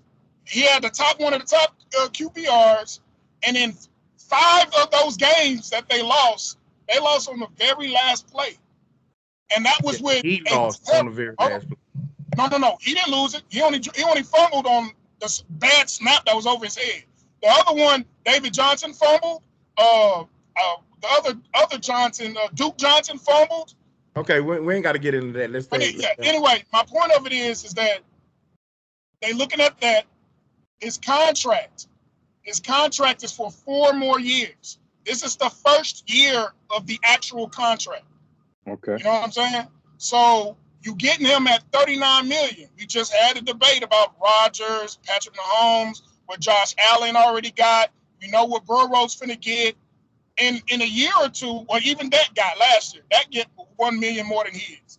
In a year or two, that's gonna be bargain price for a top quarterback. So you're getting him at 26 years of age, 4 more years at a good value price, completely healthy, and the only stain is this situation. Before then, great in the locker room, all these endorsements, won national championships in college, and if you paid attention to the Texans, they had the worst every year since he's been here, the bottom 5 offensive line. For 3 of those years, 2 of those years, he led the league in sacks. But they still went to the playoffs, just like Burrow. You know what I'm saying? Now, Burrow did go to the Super Bowl. Burrow had a better coach, better situation. We can go debate that later. But they're looking at Deshaun and his age, his contract, and all that. They know he's going to get 3 firsts. Russell got 2 firsts and 2 seconds and all that, and could have got a lot more if we talking about Russell Wilson 3 or 4 years ago. Deshaun Watson had better numbers the last few years that he played than Russell Wilson did. Russell Wilson ain't been the same Russell Wilson. But Russell Wilson's, of course, Super Bowl, went to 2 Super Bowls, things of that nature, granted the trade he got. But he got it at 34 years of age and only has 2 years left on his contract. So Denver, in 2 years, have to repay that man.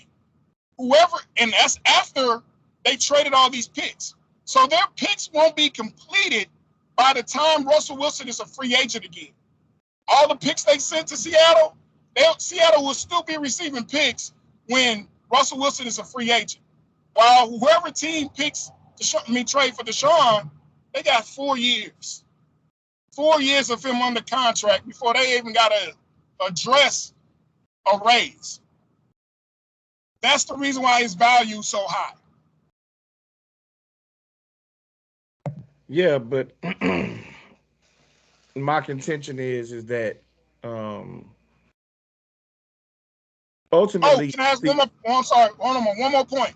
One more point. Also, like Adam Shetler said, this has never happened in NFL history that a top quarterback who just signed his big contract is getting traded before he reached his prime. Ain't never happened. So that's why the Texans are asking for a king's ransom, because this ain't never happened. That everyone knows this is going to be the biggest trade in NFL history. That's why I asked Antoine, did he watch ESPN? Did he watch that? Because Ian Rappaport, all that. This is about to be the biggest trade. It's going to surpass Russell Wilson because this ain't never happened before. Right. Well, I don't think if you're smart enough, my Russell Wilson ain't long. I mean, I don't know.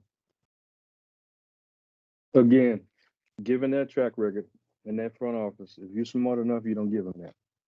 Because if the Texans really would have been smart, did he not? I'd have made him play last year. I was told. I thought you said this, Dred, and I could be wrong. That he was willing to play, but they didn't want him to play. They just rather him go home and pay him, right? Yeah. Okay. So if he was willing to play, and this is what you wanted, you should have let him play last year. See what he do. You get what I'm saying? And then if he'd have played well, even in the midst of what was going on in the background, and he put up the numbers and did the things he's done in the past, then you have a right to demand what you said, 3 first, 2 second, and something else. Yeah. Right now, y'all are known to be, like I said, dumb as a box of rocks in the front office. I'm not. You're right. If I'm a smart team, if I'm a smart GM, I'm not giving you 3 firsts for this dude. I don't care how many years you spread it out. I'm not giving you 3 firsts because he missed a whole year. His year before that, they went 4-12. I'm just not giving up that. Now, speaking earlier, I'm speaking from my perspective and what I think given on that. Now, in reality, I'm probably more inclined to agree with my brother that you get 2 firsts. Maybe a second, maybe a third to go with it, maybe even a late round, maybe a 56 on top of it. But I'm not giving you 3 firsts and 2 seconds when you sit up here and let this man sit at home instead of playing him to, further your point. His last 2 seasons is like my brother said again. What have you done for me lately?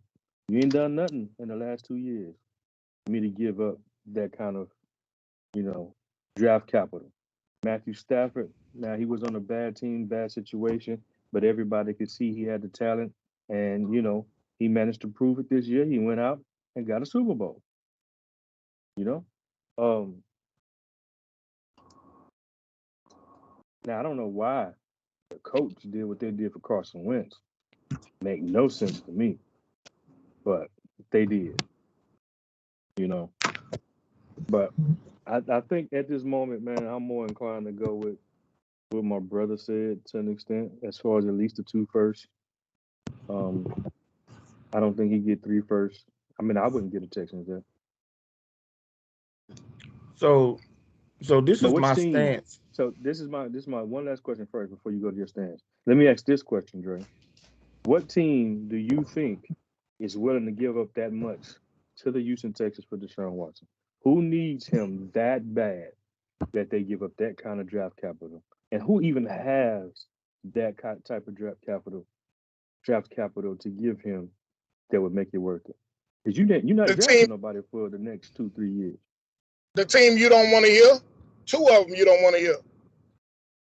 And who was The that? Eagles and the Giants. The Eagles and the Giants. Both of them got they got multiple first-round picks, and they got the cap space. Also, the Carolina Panthers, they the ones who want them the most. You know what I'm saying? And it's close to home for him and all that. But New York, I think he would definitely go to New York, but I don't see him wanting to go to Philly and wanting to go to Carolina. But those got it. The Seattle has it now since they received all that trade for Russell. The question is, does he want to go to Seattle as well? Seattle team-wise makes sense offensively because they got those weapons at wide receiver, and now they got Noah Fran Durant, whatever his name is, that tight end. They got some nice pieces on the offensive side of the ball, and then Pete Carroll is a likable coach. But the Saints also, but I don't know if they're gonna decide. Probably his best bet. Yeah, Saints is probably based on what you said he want. I don't see you going to Seattle. Heck, that's a place where it rain all the time. Not a whole lot of sunshine out there. Alex, right. Right now, if you go to Seattle, then it's about winning. Yeah, I don't know about that. They ain't like Seattle they got winning with Russell. Cap. So, well, yeah, true. But Tampa Bay makes the most sense for as the destination he would like, sunny, beautiful. And then they got a good squad with a black offensive coordinator who's creative, and they got the weapons. So I think Tampa makes the total most sense. Now Tampa might play hardball though, because they know that. So this is my stance. Number one, let's dispel with this talk of the biggest trade of all time. I mean, people seem to forget about the Herschel Walker trade, and the Ricky Williams trade. It's not going to be on that level. Number two, Wilson already passed it up. Russell Wilson is the biggest trade in NFL history. No, it's not. Number two, as I tried to tell you, and so this is where I still land on it. At the end of the day, teams is going to have to deal with the Me Too movement. Those accusations, especially when it boils down to the handful of teams that he is going to waive his no trade clause for, that's where the real compensation is going to be determined. And I don't see those teams where it's going to end up being good teams, potentially playoff teams, giving up that level of compensation because it handcuffs them for being able to build the team around him. Now, teams are going to give up compensation, but this outlandish notion of 3 firsts, 2 seconds, a 5th, a 6th, and players, like, it's not gonna happen. It's not. I didn't say a 5th and 6th. No one said a 5th and a 6th. Well, you said a two. It's 3 firsts, 3 and a combination of three twos or three threes, or 2 twos, 1/3, 1 second, 2/3. Combination. And a player. Yeah, and they want to. Now the player might not be no Pro Bowler. Like, see, prime example, Denver. Noah Fant was a first-round pick just 2 years ago, the 20th pick in the draft. So in their eyes, that's kind of like 3 first-round picks. You know what I'm saying? So that's the basing point of Deshaun. He's getting 3 firsts, no matter what. Now the combination of the debate will be how many 2s and how many 3s. Well, I'm not gonna necessarily say that they're gonna get 3 firsts, but I could see it. I could see 3 firsts, and but that's gonna be hard. That's gonna be hard for me to, to fully give them. I don't know of a team that has given up 3 legitimate first-round picks for a quarterback. Like, people say that the 49ers gave up 3 first-round picks, and in a roundabout way, you can say that they did. But to me, it was more of 2 firsts and a pick swap in the first. 2 first-round picks, a pick swap, and a third-round pick that we gave up to move from 12 to number 3 to get Trey Lance. So I could see 2 firsts, maybe a pick swap, something like that. But y'all picking at the top of the draft, so who you gonna pick swap with? You know what I'm saying? So, but best case scenario, I could see 3 firsts and a third. I could see 3 firsts and a second. You know what I'm saying? If there's a player, I could see 3 firsts and a player. But I just think that some team that's trying to get them is going to have to face the backlash, because at the end of the day, women's groups, are going to protest a move where you bring in a quarterback who has 23 different women accusing him of some sort of sexual misconduct. Like that's just going to happen, period. And so the front offices of those teams is going to have to decide, if it's worth the backlash that's going to come from the fan base and from outside organizations of bringing him in. But it's going to be interesting on where he ends up. If I'm him, if it's purely about winning, getting into a really good situation and having a chance to compete for Super Bowls, then I'm probably looking at Minnesota. I'm not looking at Minnesota. Listen, it's because of their roster. They got good players on defense. They loaded it off on offense. Running back, wide receivers. The offensive line can use some improvement, but I'm looking at them. I'm looking at Cleveland, but Houston may not want to trade him to a team in their own conference. Well, you know what? When you mentioned, I think maybe Minnesota. Not sure I see Cleveland. You got Javarius Landry talking about he want to trade now that they got Amari Cooper. I'm with Dre. I think Tampa Bay, if you look in Super Bowl, is the best because you got Godwin, you got Evans.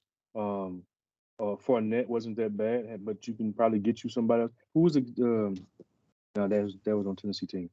You can get you another stud running back somewhere. Yeah, Tampa Bay and Minnesota to me are the best 2 in the NFC. Yeah, well, probably the best 2 that need a quarterback in my opinion right now. Yeah, right. Because otherwise it'd be San Francisco. But I'm talking about for teams that need a quarterback. Wouldn't be a bad thing. Now, if you really want to win, that's where he go, because it puts you on the bench. I won't be you on the water. You at the beach. Yeah, you at the beach. You on the water. You got Debo. You got we was gonna do it We was gonna do it last year. And I told Dre this, the 3 firsts or the pick swap, but it would have been for Houston. It would have been 3 first-round picks because we would have gave them number 12. They didn't have a first last year. We would have gave them the 12th pick last year, 2 more first-round picks, and a third-round pick for Deshaun Watson. But then all of those accusations started coming out. Now at this point, we've already traded for Trey Lance. Ain't no way. We don't even have picks. We don't even have Trey Lance. But he's unproven. He's unproven, and so we don't have. They would take Jimmy because of Caserio and Easterby in New England days. That's how stupid. That's how stupid the Texans would be. Right. That's why I'm saying it. Jimmy, I forgot he was still there. I thought he was gone already. I could see Minnesota because they got Kirk Cousins.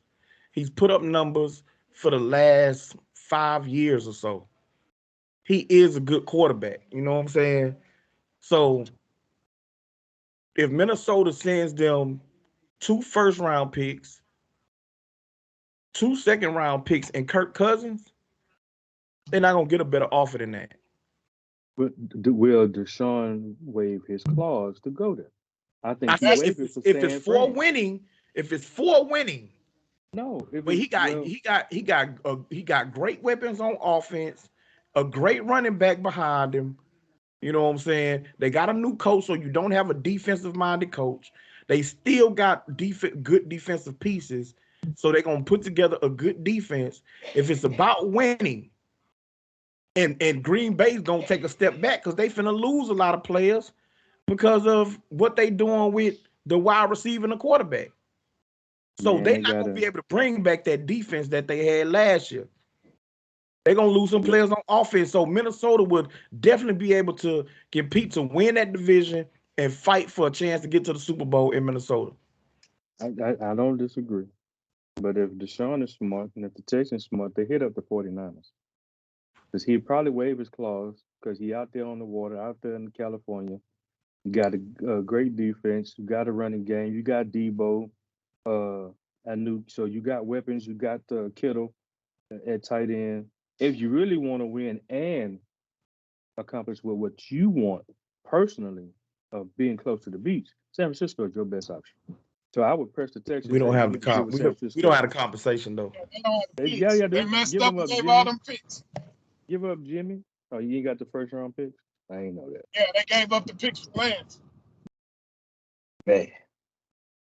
Yeah, so we don't have the compensation. I would have took him last year, before all of the stuff came out, but at this point, You would take them now. Stop lying. You would take them now. I just said we don't have the compensation. If we Hold can't on. pay Jimmy, If y'all if we can't did, pay Jimmy 27, how we gonna pay him 39? if you did have it, you would. Remember, you have to add some players to it, so it's gonna free up some cap space. Yes, and I'm not willing to give up none of my players. I got a Super Bowl roster. I'm not What's giving wrong? up my players. Stop. That's what I'm talking I'm about. not Actually, giving up my players. there's I'm not. not giving up my Debo is players. the only player. Maybe Debo and maybe Bosa is the only two players that I would say is untouchable to add in a Deshaun Watson trade. No, because Trent Man, Williams, the best left tackle in football, is untouchable. George Kittle is untouchable. Can't folks stop, man. Stop. I'm not. Look, Stop, man. I'm just giving Stop. you. I'm just giving you You can the straight find up a. truth.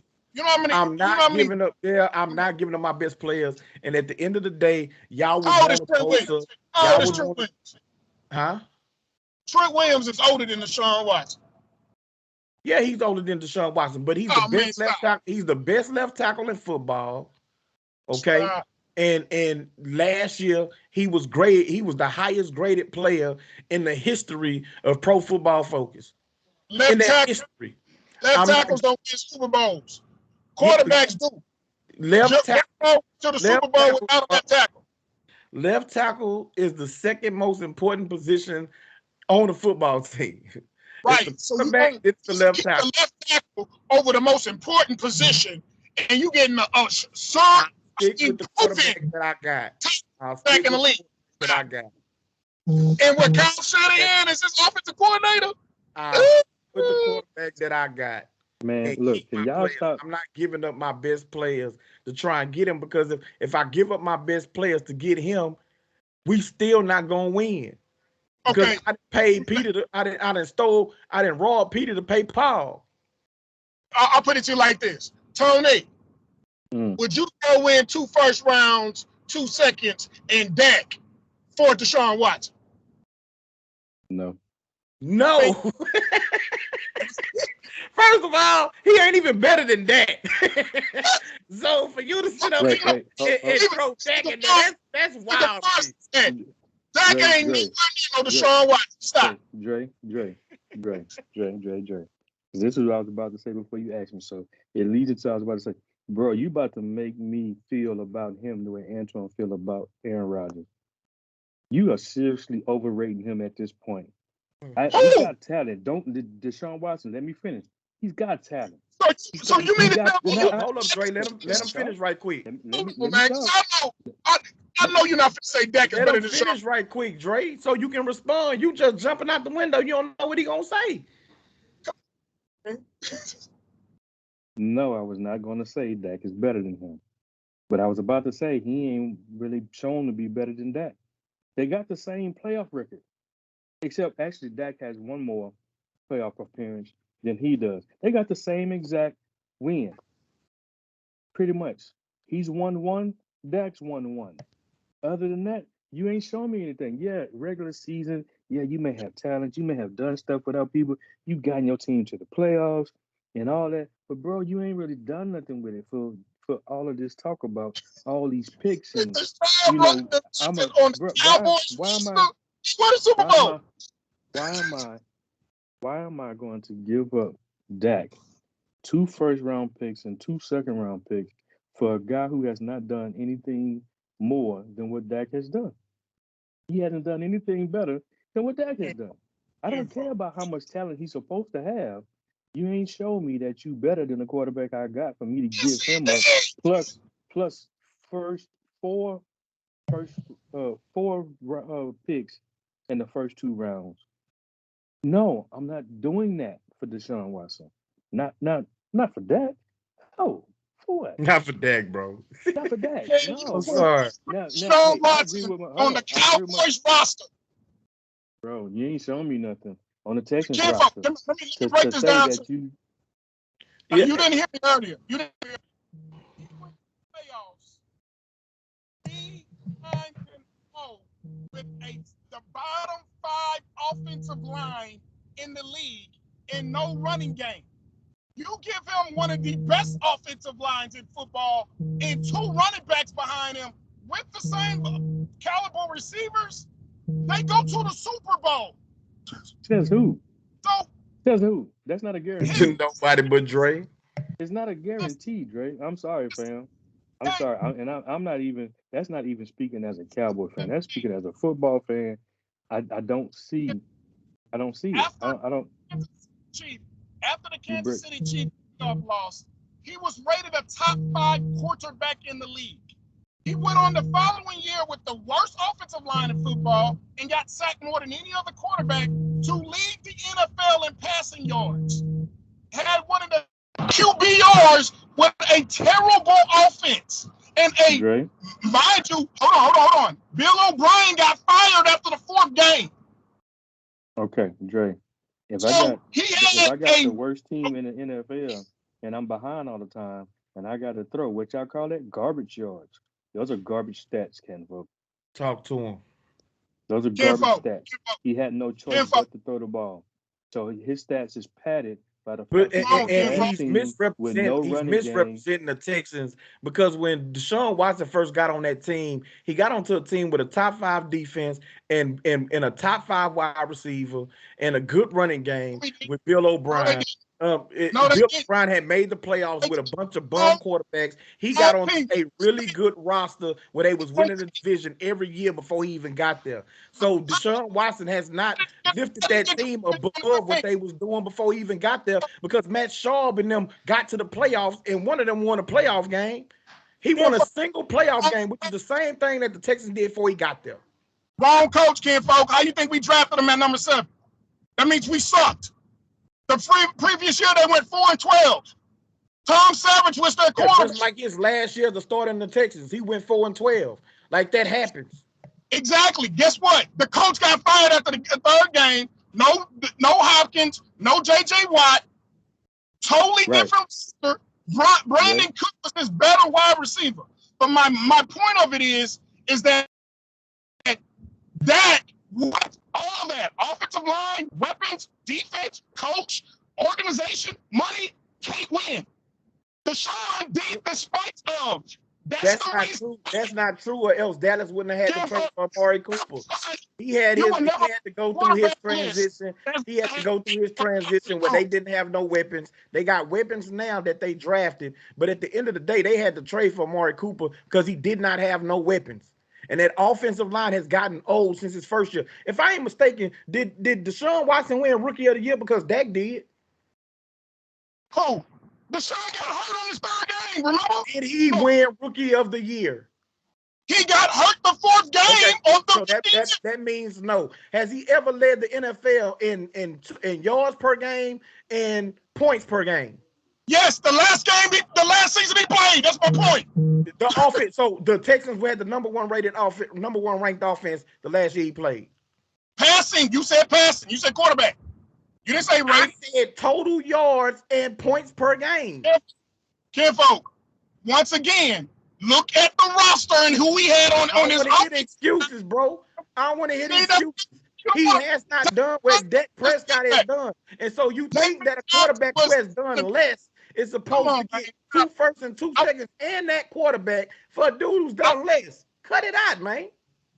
I don't know. Even DeRon even said it. There ain't no way in the world he's taking Dak over Deshaun. So I'm not even going to even. DeRon hates Dak. Cut it out. We're talking about a 3rd-round quarterback compared to one that was drafted in the first one that won 2 national championships. Stop it. Baker Mayfield was drafted in the 1st round. No, like, bro, when you was drafted don't mean nothing. It's what you do once you get to the league. You know what I'm saying? You end up bringing, he was drafted in the 1st round to a dude who was drafted in the 4th round. Bro, that means nothing. Show me that makes him look worse. You show me what Deshaun did. You show me what Deshaun did in the Buffalo game, and show me when Dak ever put a team on his back and single-handedly won a playoff game. With that play that won the Buffalo game, show me when Dak ever did that. Excuse me. Let me also that game. He didn't win that game. Cut it out. Stop capping, bro. Let me also tell you this. Deshaun, the only time he placed the Cowboys, he beat them. He beat Dak head to head. He also choked away a 24-point lead against Kansas City. But wait, Dre. Dre, hold on. It's a team game. I don't think Dak played defense, so he ain't beat Dak. The Texans beat Houston. So don't come to me with Dak this. I mean, Deshaun beat this and Deshaun beat the Cowboys. Okay, yeah, a lot of teams beat the Cowboys, but remember, it's a team game. It's a team game, right? Right. You're right. He did more of that game than Dak did. Okay, it happens. So we outperformed Dak. Dak didn't score many points and threw more yards than Deshaun did. Okay. So they don't go on Dak. They go on the coaches for not making adjustments and all that, like you was talking about with Aaron Rodgers earlier, right? Which we all know Dallas don't do. We all know Dallas don't make adjustments good. Right. I'm using your argument that y'all want to go off of the Cowboys' success or the Texans' success on which quarterback is different. But if you switch teams, I guarantee you Deshaun would do wild. You can't guarantee nothing because Deshaun Watson ain't done nothing. You can't guarantee nothing, bro. You just talking. You giving your opinion and acting like it's facts. It's not facts, bro. Just for this argument, what I can guarantee you is that Deshaun Watson got drafted onto a better team than Dak Prescott got drafted onto. Period. No. He got drafted onto a better team. And Dak Prescott won Rookie of the Year. Dak Prescott has won his division, made the playoffs, got the same amount of playoff wins as your boy do. Kenfo, the Texans suck. The reason why they had a 1st-round pick, the number 7 pick. So stop it. How you come on a better team? It was only Hopkins and Watt on that team. And JJ was already. Bro, I'm not buying that. I'm not buying that for the simple fact that the 49ers had the number 2 pick the year that we drafted Bosa. And we went to the Super Bowl the same year.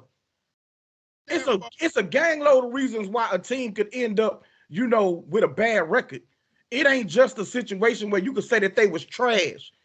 The Houston Texans had a really good roster. They had a loaded roster. They had weapons on offense. They had a bunch of players on defense. If I'm not mistaken, the year that he got drafted there, they had Clowney and J.J. Watt in their front 7. And who else? I'll wait. If I'm not mistaken, y'all still had Honey Badger in your secondary. No, he came afterwards. Try again. You still had Honey Badger. Like, bro. No, he came the first year. Really he came A.J. Boye at cornerback. No, wrong one. See, that's what I say. Go look at the roster. A.J. Boye was already gone. He was already gone. No, you don't look at the roster. Honey Badger came the first year, the first full season that Deshaun played, which they went to the playoffs. The first full season Deshaun went there, they went to the playoffs. The first 4 games he played, he set an NFL record of all rookies. The first 4 games of any NFL rookie to throw for 4 touchdowns. The first 4 games. Yes, to throw 4 touchdowns in every single game. And 2 of them were heartbreaking last-second losses to the Patriots and the Saints that Tom Brady and Drew Brees had to do a miracle and score in 30 seconds to beat them. I don't think Dak could have pulled that off. as a rookie. Stop it. First time he played against the that's your Patriots, opinion. the third game of the season, he throws for 4 touchdowns. Don't act like it's Man, facts just because you say it. Stop it, man. Like, that's your opinion. You don't Dak believe ain't throwing no 4 that's touchdowns against Super Bowl champ. Dak ain't throwing no 4 touchdowns versus Super Bowl champ. That's your opinion. I don't want to hear it, man. Like, I don't want to hear it, man. That's your opinion. That's the fact. He ain't did it. What you He didn't do it. Because if I'm not He mistaken, didn't do it. against the Super Bowl He didn't do last year against Tampa Bay, he threw 4 touchdowns. Like, don't nobody care about your opinion. It's not facts, fam. No, he didn't. They ran the ball for a couple of them. Go look at the stats. But anyway, I ain't going to argue with y'all about no Deshaun. I hope, just for the argument's sake, I hope he's in one of y'all divisions. Just for the argument's sake, I hope he's in one of y'all divisions. I want him in Seattle or Philly. I told you the other day, man, we don't scare, fam. We Good. don't scare. We don't scare. Like, I'm sorry, bro. Like, Deshaun Watson ain't somebody that I'm going to look at going to the Seattle Seahawks where I'm going to say, oh, my God, woe is me. What is eyes going to do? Y'all divisions. He can come to our division, fam. But I'm going to tell you right now, if he got his picks, he looking at the NFC West and said, I don't want to go there. I can't go from the AFC South that was fighting with the Dallas Cowboys from who had the weakest division to going to the team where you fighting to see who's in the toughest. It's like him picking to go to the Raiders. Nah, that's like, I'm sorry, that's fam. That'll be the only division he'd be like, I don't know. That's the only division. That's the only one. That's your opinion. That's your opinion. You're entitled to it, fam. I'm just telling you, we ain't at the top of his list. The NFC West ain't at the top of his list of teams that he want to face week in, week out, and who you got to beat to win a division to make the playoffs. We ain't. So you want of Kyler Murray and Matthew Stafford then going playing Aaron Rodgers twice in Minnesota? Man, stop. Yes, because it ain't just about them quarterbacks. It's the fact that you gotta face those. Yes, you gotta see Kyler Murray and DeAndre Hopkins and Chandler Jones and JJ Watt, or you gotta face Cooper Kupp and Stat Padfoot and Aaron Donald. You gotta face Jalen Ramsey, or you gotta face Trey Lance and Deebo Samuel and George Kittle and Fred Warner and Nick Bosa. Like, you got to face those teams, or you can go face Aaron Rodgers. Like, Chicago ain't gonna scare you. Who else in that division? What in that division? Detroit ain't gonna scare you. So you can have to fight with 3 other teams, or you can have to fight with 1. Hey, Justin Fields is more scary than Trey Lance. Okay, that's your opinion. You entitled to it. I wanted Justin Fields. Anybody who know me last year, that was my top choice of the quarterbacks that was available. It was Justin Fields, then Trey Lance. I ain't even want McCorkle. So it's your opinion. You feel like he has to worry about Justin Fields. At the end of the day, the 49ers as a team is better than Chicago. We got more weapons. We got a better defense. We got a better coach. Got a better defensive coordinator. Like, we're just a tougher team for him to have to deal with. Okay, so I just want to add something real quick since Dre decided to throw out a what about Super Bowl champs and this and that. So Dak coming off a messed up ankle, reconstruction, missed most of the season, plays the Super Bowl champs, throws for 403 yards, 72 completion rate, 3 touchdowns with a 101 QBR. Bruh, Deshaun Watson ain't that much different. I'm sorry. So I'm not giving up 2 firsts and 2 seconds and that. That's stupid. That'd be the dumbest. That'd be the dumbest trade Dallas has ever made, and that would be worse. That would be worse than getting what's his name from Detroit, that wide receiver we gave first round pickup for. That would to me is still the worst. But you do that, That's the worst trade in NFL history. You Fact. give up Dak, 2 firsts and 2 seconds. Come on, Jay. Watson ain't showed that, bro. He ain't showed that, man. I'm sorry, man. He ain't showed that. He ain't that much better than that.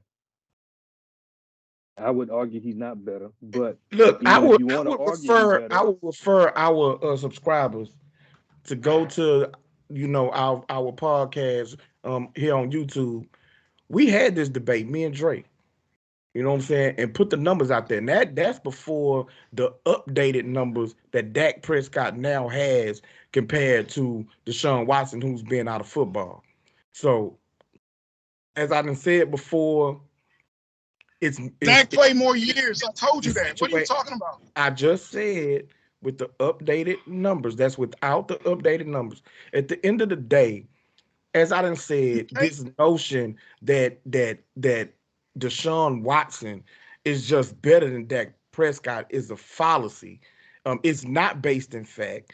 It's the opinion. Y'all the only two who's gonna say that. It's the opinion of a couple of people, and again, as I said before, we started this podcast because it's a bunch of clown shows on TV.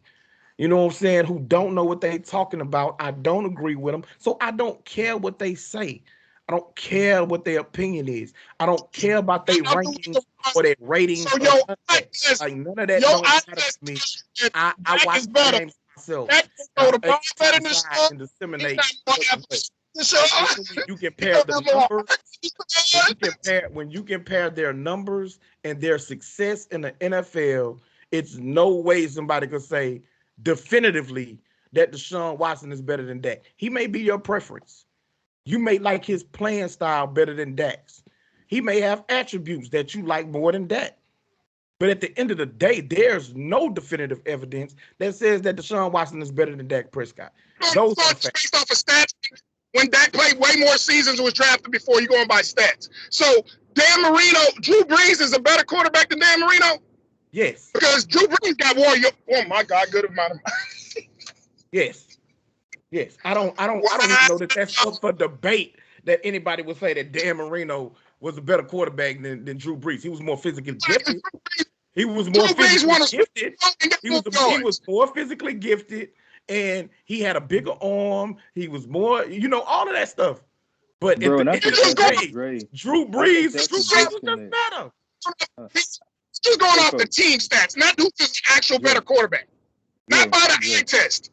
Not one who can throw better, perform better heart, bigger in a big time stage. None of that matters. Just stats if they win. Dre, in the NFL, that's what it's about, fam. Your argument, So you want to go back. Hold on. Let me, you asked the question, fam. Won't you let somebody answer it? Okay? Man, I said quiet. I said quiet. All your commentary can come when I'm done. You want to solely go off of physical athleticism, physical attributes. Fam, that don't matter in the NFL if you're not winning games and Super Bowls. At the end of the day, it doesn't matter who was more talented. It matters who won more, who performed better on the field and in big games and got to the big dance and won it. Dan Marino, yes, like my brother said, more physically talented, but not the better quarterback when it comes to their career. Drew Brees leads the league in yards. He leads the league all time in yards, if I'm correct. But he's second behind Brady. Brady passed him up this year. He passed him up this year. You know what I'm saying? This is why I wish my brother was on it. Because let me explain this. There's particular offenses and style of play that gives you a world of stats. Like in college, right? The ones who got the all-time passing records in college are pass-happy offenses like Texas Tech, Hawaii, U of H with the run and shoot back in the day, things of that nature. Doesn't make you a better quarterback because you play in that style of system. If Dan Marino would have played in this era where you throw the ball 50 times, he would have killed it to the point nobody would have touched his numbers. Yeah, well, he Yeah, didn't passing. play in this era, and you want to cherry pick I'm when you sorry. want to look at stats and when you don't, when you want to take into consideration I'm errors. not sure. Because guess what? You a LeBron James fan, and I guarantee you ain't gonna talk about how his numbers are inflated due to this era. Because if Michael Jordan would have played in this era, his numbers wouldn't be close. If Kareem Abdul-Jabbar would have played in this era, the numbers wouldn't be close. Like, stop cherry picking and keep a consistent argument. I said all the time, Michael Jordan would have scored 50 in today's game because there's no physical game. But I also said LeBron still would have been LeBron in a physical game because he's 6'7", 265 pounds. So it's a difference. Kareem, no, he wouldn't have because he can't shoot a three. And there's no post-up game in today's game. But anyway, my point of it is that I test for as physical, mental, and play the position. We ain't talking. Dan Marino didn't have no bad playoff games or nothing. He had a team that was a terrible defense, and Don Shula was past his prime and couldn't coach no more. So that doesn't mean Dan Marino's a sorry quarterback. No, he put up numbers and won despite of. Nobody said that. Who said Nobody he said was he was sorry? a sorry quarterback. Who Nobody said he said was he was sorry? sorry. You You changing the asked what he. narrative. You changing the narrative. And you always do that, fam. Stop. Drew Brees is in a pass-happy offense and a pass-happy era who's under 6 feet tall. And I guarantee you, they'll say if you had Drew Brees and Dan Marino walk on your football field and try out to be the starting quarterback, everybody on God's green earth is going to say Dan Marino's going to Just win. saying that he's more physically gifted. He's got the bigger arm, all of that, better throw of the football, all of that. We already said that. It's the same thing with Aaron Rodgers. Physically gifted, he's better than Tom Brady. When you get in between those white lines, when you got to step on that football field, can you deliver? Brady's better. Breeze has been better. Like, those are the facts, fam. I don't care nothing. You want to talk about era and passing 50 times and all that, bro. The numbers don't lie. You said it yourself, and Jay-Z said it first. Men lie, women lie. The numbers don't lie, fam. Put Tom Brady in those positions to succeed. That's what great coaches do. Put players in position to succeed. If you're in a bad situation with a bad, I'm not going to put you in that position, so you're not getting hit. You yelling, fam. You don't have to yell. You don't want to hear My fault. My fault. I'm past. Yeah, y'all not on the believe phone that with each other. better than Dan Marino as a quarterback. Dre, Who plays Dre, we the don't position? we don't have to agree with you, Dre. We don't have to agree with you, fam. We don't have to agree with you, bro. There's a lot of people that may feel that way. There's a lot of people that might feel that way, man. Quarterback, then that means he's better than him. If he knows the way you feel. Defense better, he knows how to react better, can throw the ball, he can throw all the balls, he can throw deeper, he can do all of that mentally and physically, and is a good leader. He's a better quarterback. In your opinion. In your opinion. And that's what it boils down to. What else we got, man? What else we got on the docket? Shoot, man, we've been on here a minute. I don't think nobody gonna watch this long. But since you asked, and we already talked about this dude, I gotta ask a question. What y'all got to say as opposers of my team about Jerry Jones having a black daughter, 25 years old? Say that again. She was black? Yes. Say that again. Y'all didn't see that? I didn't know. Man, yeah. I saw it, but I didn't know she was black. I didn't hear what y'all said. Jerry Jones having a black daughter. Just coming out at 25 years old. The hush money girl. Yeah, the hush money daughter. Yeah, I didn't know she was black. I did read the story. I believe that's what I heard. I mean, yeah. I did read the story, and me personally, I don't understand what the sister doing if it's a black woman or what the woman doing, period. I get it in a way that the money that was paid to her mom, that was offered to her, I think also for her daughters, because I think the woman got 2 daughters or something like that. It wasn't what you would expect necessarily from a billionaire, you know what I'm saying? Where he literally gave her pennies, compared to his worth. Um, but this is just me. Like, if you don't want to be in my life, I don't want you in my life. I don't need you in my life. And if you're gonna throw in, $300,000-$400,000 for me not to tell people that I'm your child, No, I'll he take didn't. it. That wasn't given to her. That was hush money given to her mother to say to never speak of his identity 25 years ago. He gave her 375,000 then. The Yeah, daughter's but the daughter's not. I thought I read that he ended up giving her 380 some $1,000 and set up a trust for her two kids Now in it order for says her to sign a no, confidentiality agreement. no. That was the mother, Cynthia Okay. Davis. Her mother accepted 375,000 as part of the agreement to not publicly identify Jones as the father. It does say there were also two trusts that have been paid an undisclosed amount for the Davises. Her thing is she's not trying to get money. She just want to be able to say she has a father. Right now, her birth certificate don't. I guess in some way is unknown, and she ended up getting a divorce from her husband at the time, who didn't have to pay child support because the genetic testing determined he was not Alexandria's father, who was the lady that's filing it. Now, it doesn't state her race in here. I guess I'm going on secondhand information from someone else that told me about it earlier, but I don't see that in here. So I'm gonna retract that statement for the moment because I don't know how accurate that is. Um, I thought maybe I did see it somewhere, but I can't find it. So I'm not Oh, going to that say would have been that she juicy is a if it black woman. is, boy. That would have been real juicy. Yeah, I'm not going to say that until I can find where it may state that.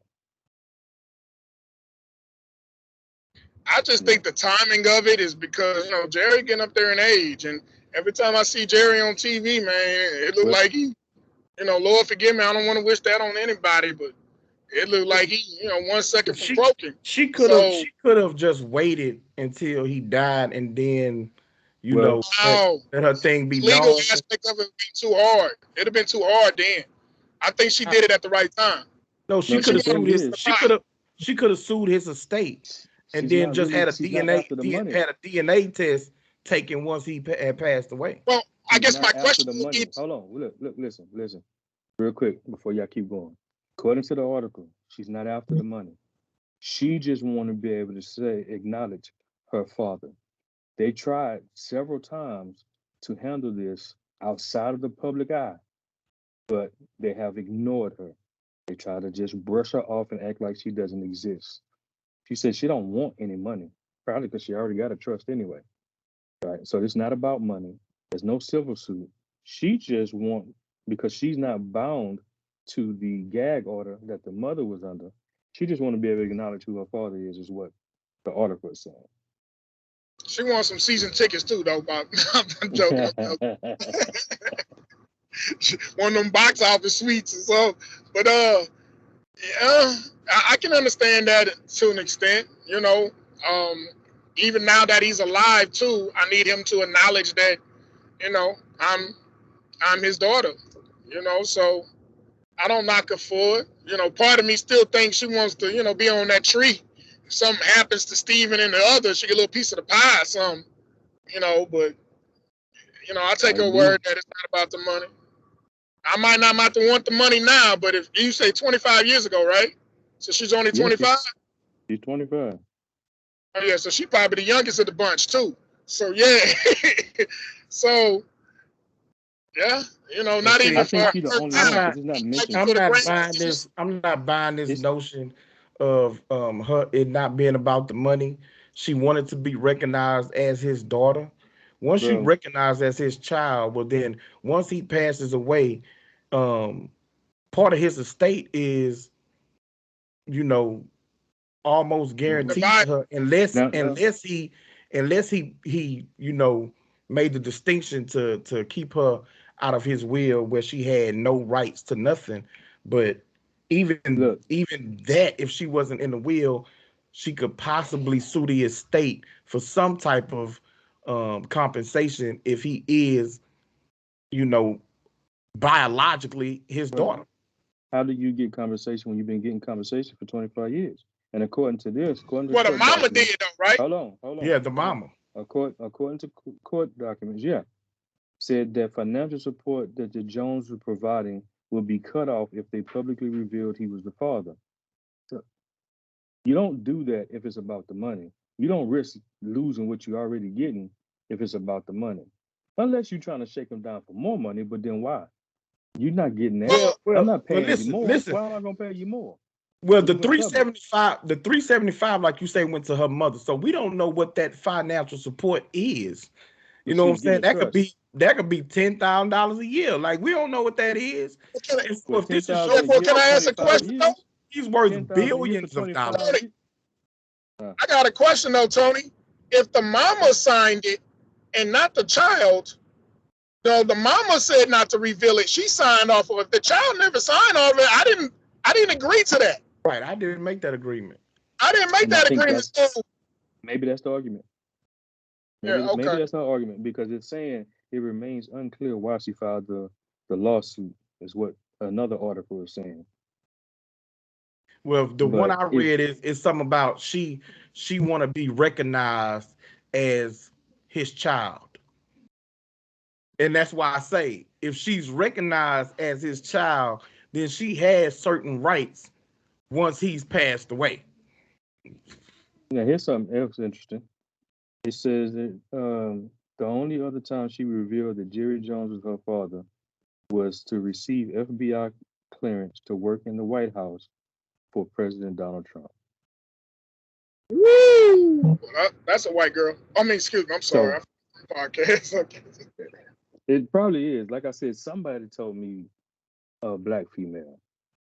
I can't seem to find that now anywhere, so that's why I'm retracting that Did you Google her statement. name?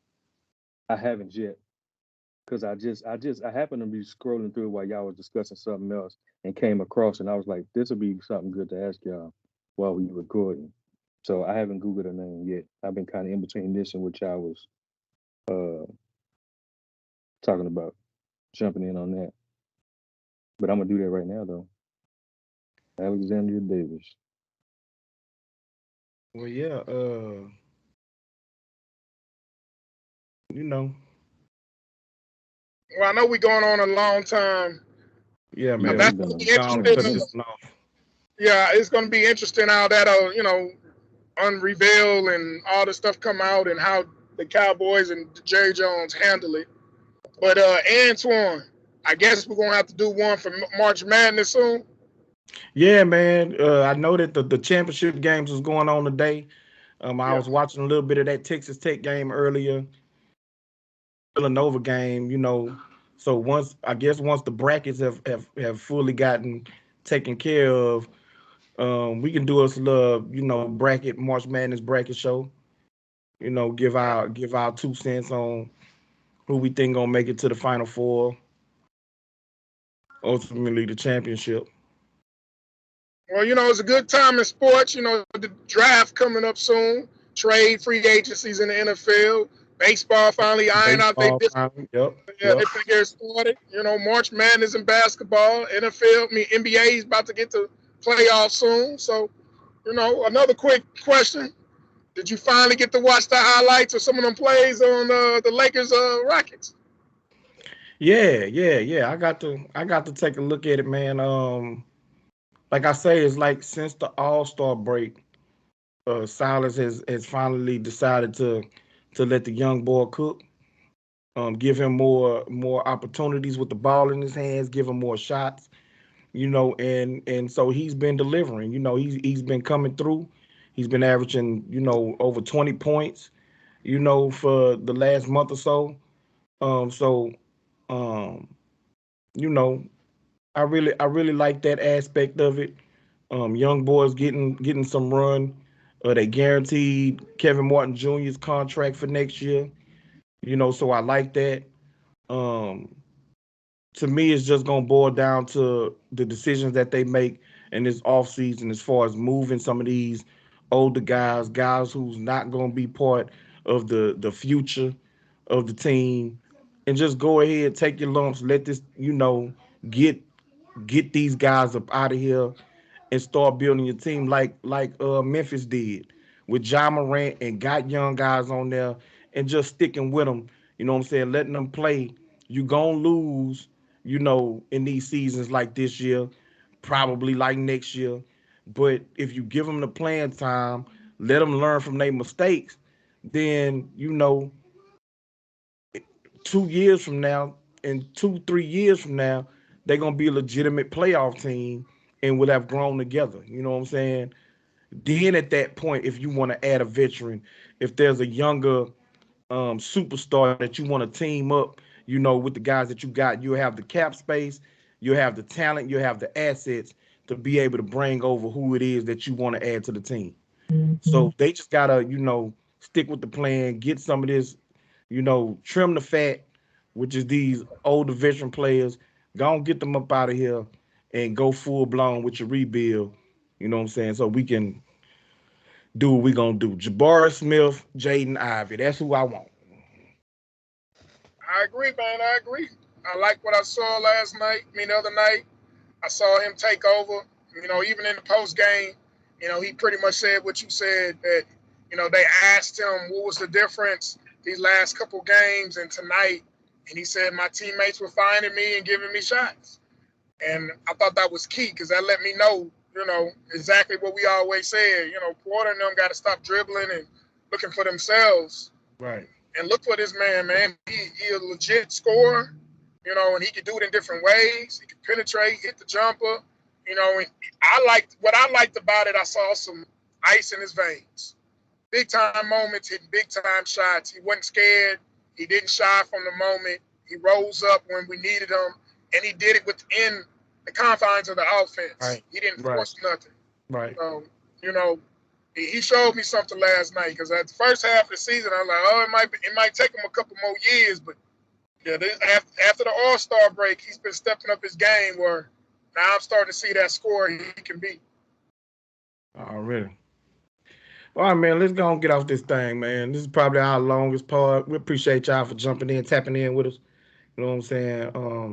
Like I say, we're going to do us another part for March Madness. And probably I want to see if we can get us a free agency primer. A lot of rumors going out there. Bobby Wagner got released, so he going to be looking for a new team. It's going to be some veterans that's going to be cut. Yeah, Cowboys are talking to him. Yeah, it's going to be some free agents. It's going to be some free agents that's going to be cut, for cap purposes, cap casualties, and so I like to, dig into that a little bit, especially once, we start hearing some of these rumors. But until then, man, don't forget to like, subscribe, share the video, drop a comment for us. We'll respond. Until next time, tell your friends by me. Straight up, hide the H, tall in the phone, don't stop. Watch the drum,